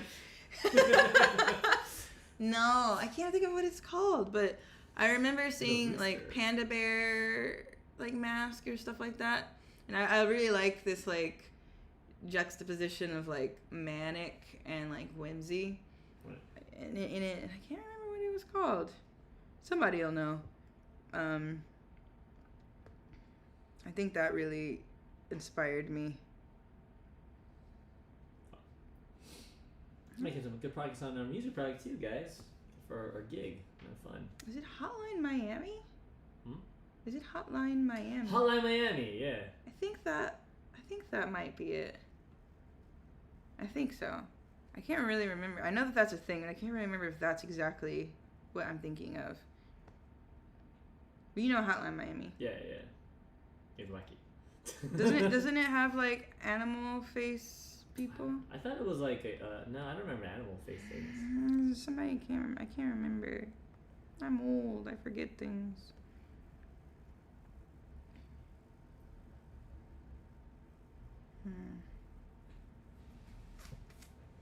Oh, the octopus tattoo reads as an octopus tattoo, honestly. This is more that. What are you doing? You're drunk, computer. Sorry, just. Be nice to your computer. Yeah, it's true. They'll overthrow it someday. Yeah. My hope for the future, if robots are to be the ones who take over for everything, is that humans just kind of become like pets. You know? That's your hope? Yeah, because honestly, that's going to be the best case scenario, right? Because they could easily just be like, yeah, humans have destroyed the planet, and we want to just get rid of them. But they could keep us as, pets. And they feed us and we don't have to work and like we hang out with them and just talk about stuff. Elegant has a question, by the way. Elegant Card on YouTube says, "Hey Chrissy, are you getting into the spirit of Halloween? Have you been to any Japanese Halloween parties?" Are those the thing? Are those a thing? Yeah. So Japan doesn't have. Well, there's Japanese Halloween parties here, but they're usually like big events, like at clubs or something. People don't have like Halloween house parties so much. Yeah, house parties are just like not a thing. Yeah. Really. House parties are very regimented here. Basically, your typical Japanese house party is 3 months in advance. You tell all your friends to come over to your house, and everyone has to bring food, and then everyone gives money to whoever the host is for the food that they brought. And that's it. And then make sure that you have an even number of people. Everything and food. Yeah. So that's kind of a Japanese house party vibe. You don't just throw a party and expect people to come. It's a very structured thing. An organized event.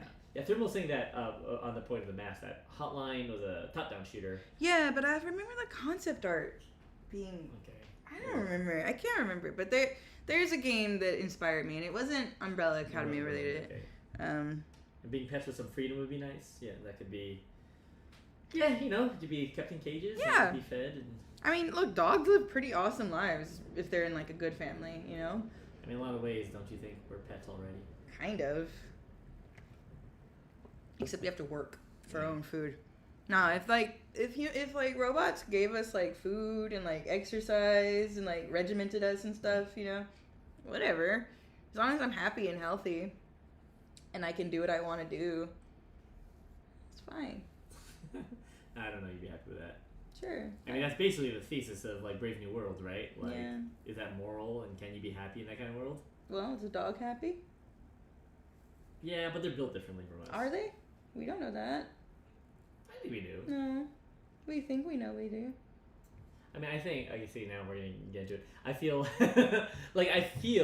like you could live the life of, the path less traveled and not be an artist and just do the thing where you have your 9 to 5 and whatever, you do this and then you go home and you don't like pursue things that are difficult, like creative pursuits and so on.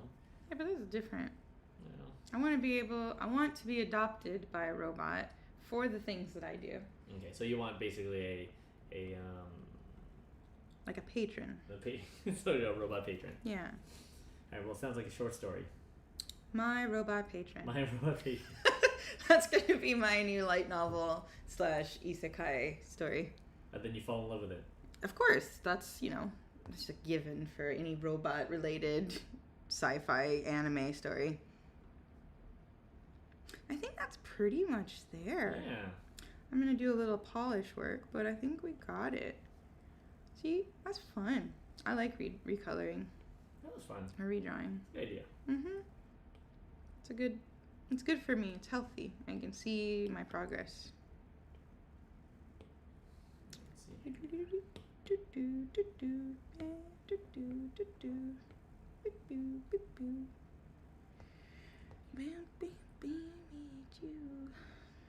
I can't help thinking about Chobits anytime we talk about robot relationships.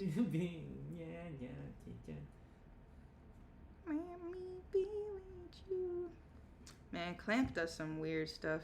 Clamp is a manga studio, if you're not familiar with them. They did Cardcaptor Sakura, but also things like Chobits and Holic, Exolic. But they are notoriously bold in their relationship decisions a lot of times. I think we talked about it before, like having a elementary school girl be in love with her teacher and the teacher reciprocate. But be like, no, it's cool. We're gonna wait until you're an adult and then it'll be fine. Yeah, it's legal now. Is it fine? I don't know. It's funny because like Clamp will be like progressive about things. Like, here's a gay couple and they're gay and it's totally fine. This is fine, totally fine. And it'll be like, here's a high school student or here's an elementary school student who's in love with their teacher. Yeah. It's fine. It's totally fine.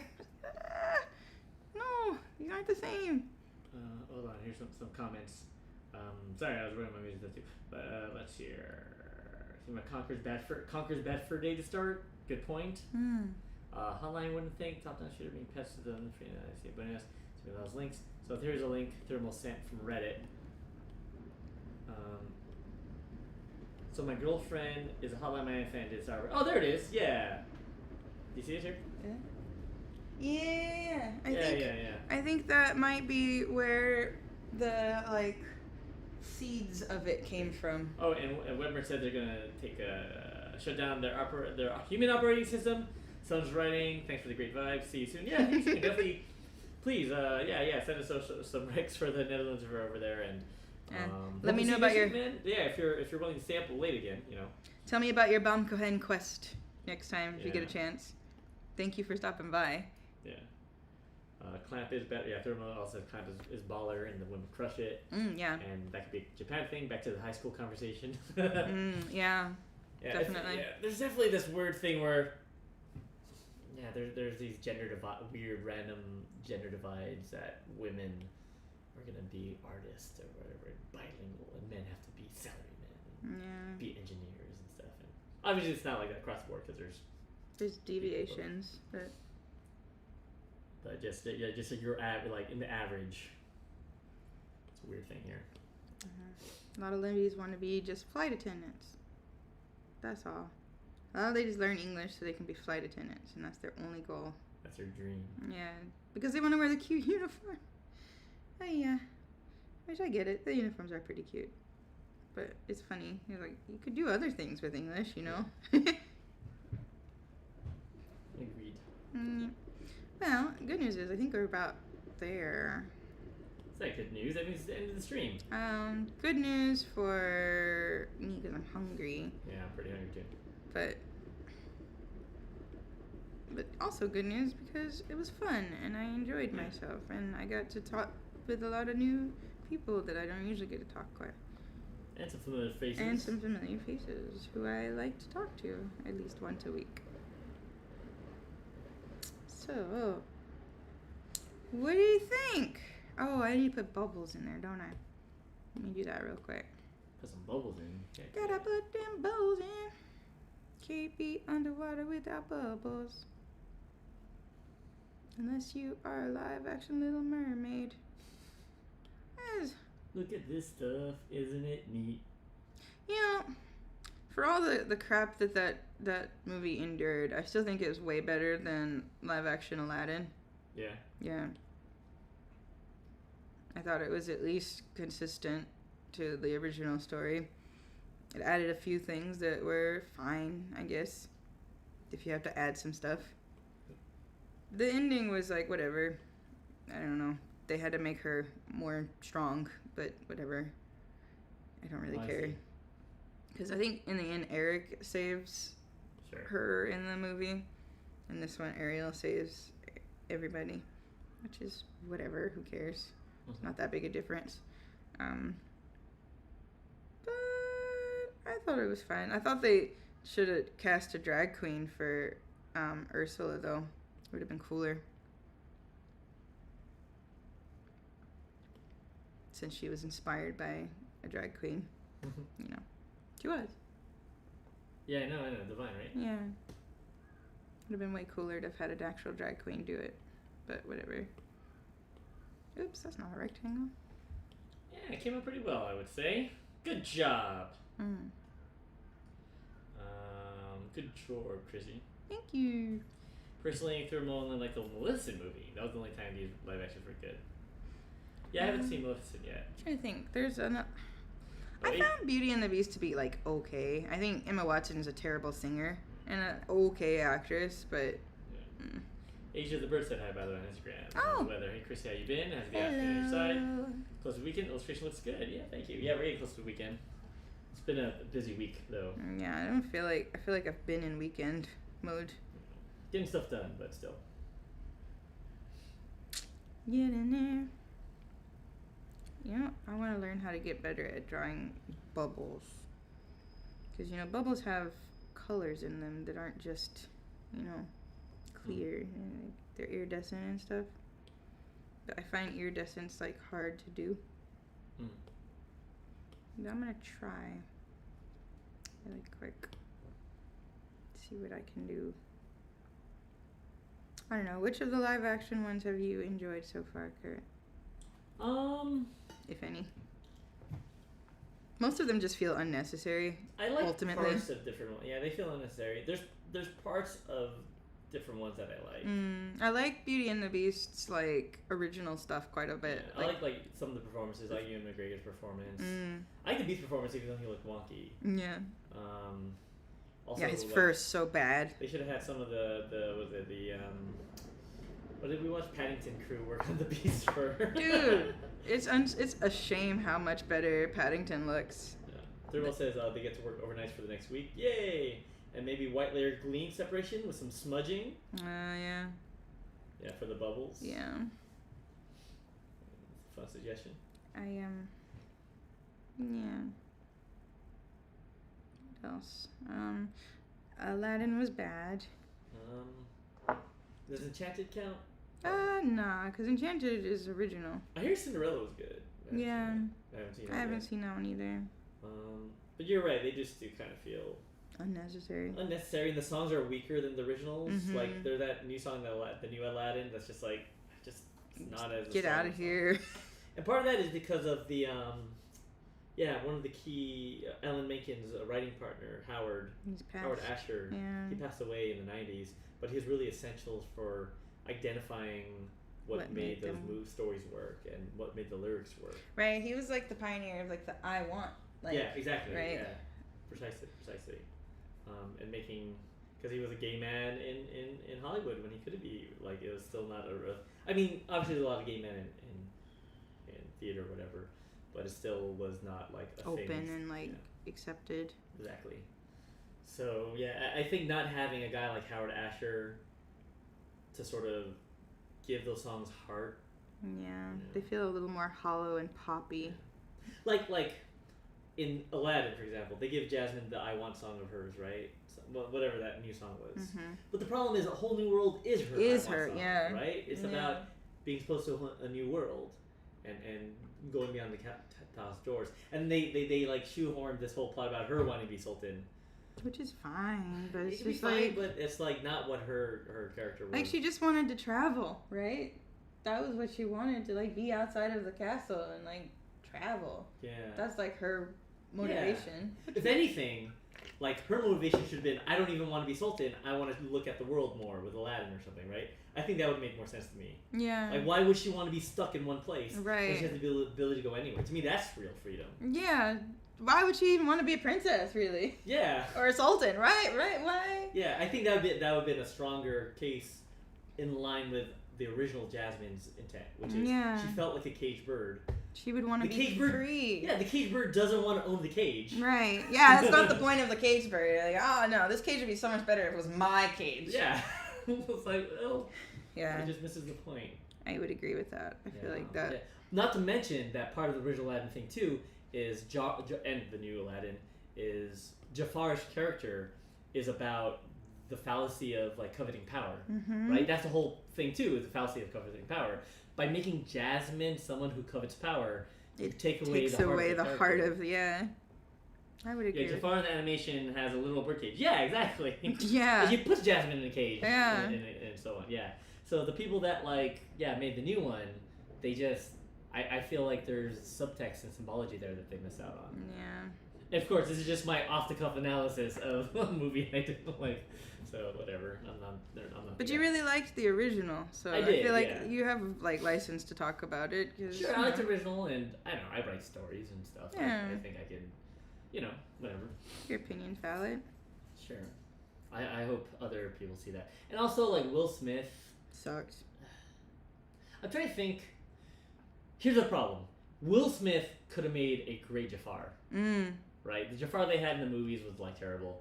Because he just wasn't charismatic. He wasn't a character at all. He's just like guy. Yeah, but Jafar, like the original line worked because Jafar was like entertaining to watch. He's fun and like cheeky and like. But the problem is Will Smith's ego won't let him play a villain. Right. He has to be the good guy. Yeah, and then they should have got someone like who do we put forward as like people that could play him? Bo Burnham. Jack Black. Jack Black would have made a great genie. Childish Gambino. Oh yeah, Donald Glover. Yeah, Donald Glover would have. He can actually rap. Yeah, and sing. And sing. Yeah, he has a great singing voice. Yeah, but it's just it's egos. He just won't let himself.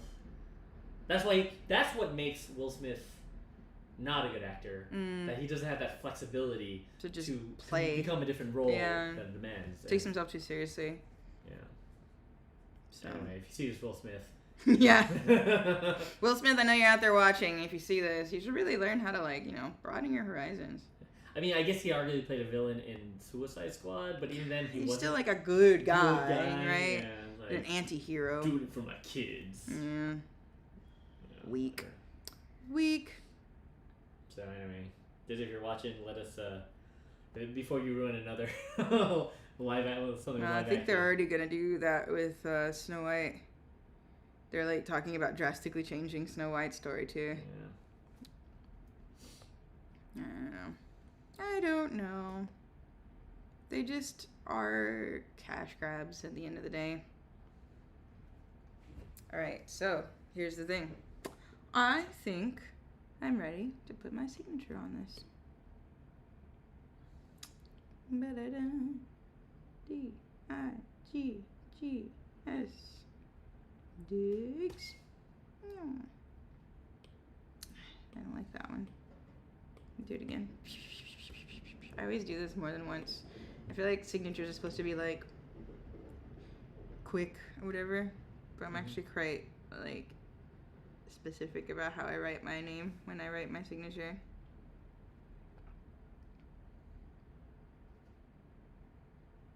Even my signature is something I have developed over time.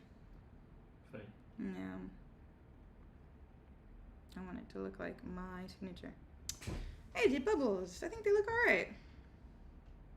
Yeah, they're cute. I like bubbles. I get that. I done it. Alright. So, here we are. Here is the before. I liked it well enough. Then, I should do one of those videos where you erase the thing. I'll do that when I post it. But yeah, there we are. What do you think? Yay? That's pretty good. Nay? I give it 2 thumbs up, Chrissy Diggs. Yay. Thank you. It was fun. I'm happy with it. She feels like a fun interpretation of a character that I was already happy with. So, that, as they say, is that. Yeah. Does anybody know what that's from? I'll give you a cookie if you know what that's from. Don't Google it. No, I don't know what it's from. And that, as they say, is that.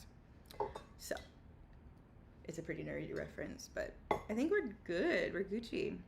I'm gonna post this in a little bit. I'll probably do a little video thingy for it because algorithm, reels, but I'm happy with it. I feel pretty good about it.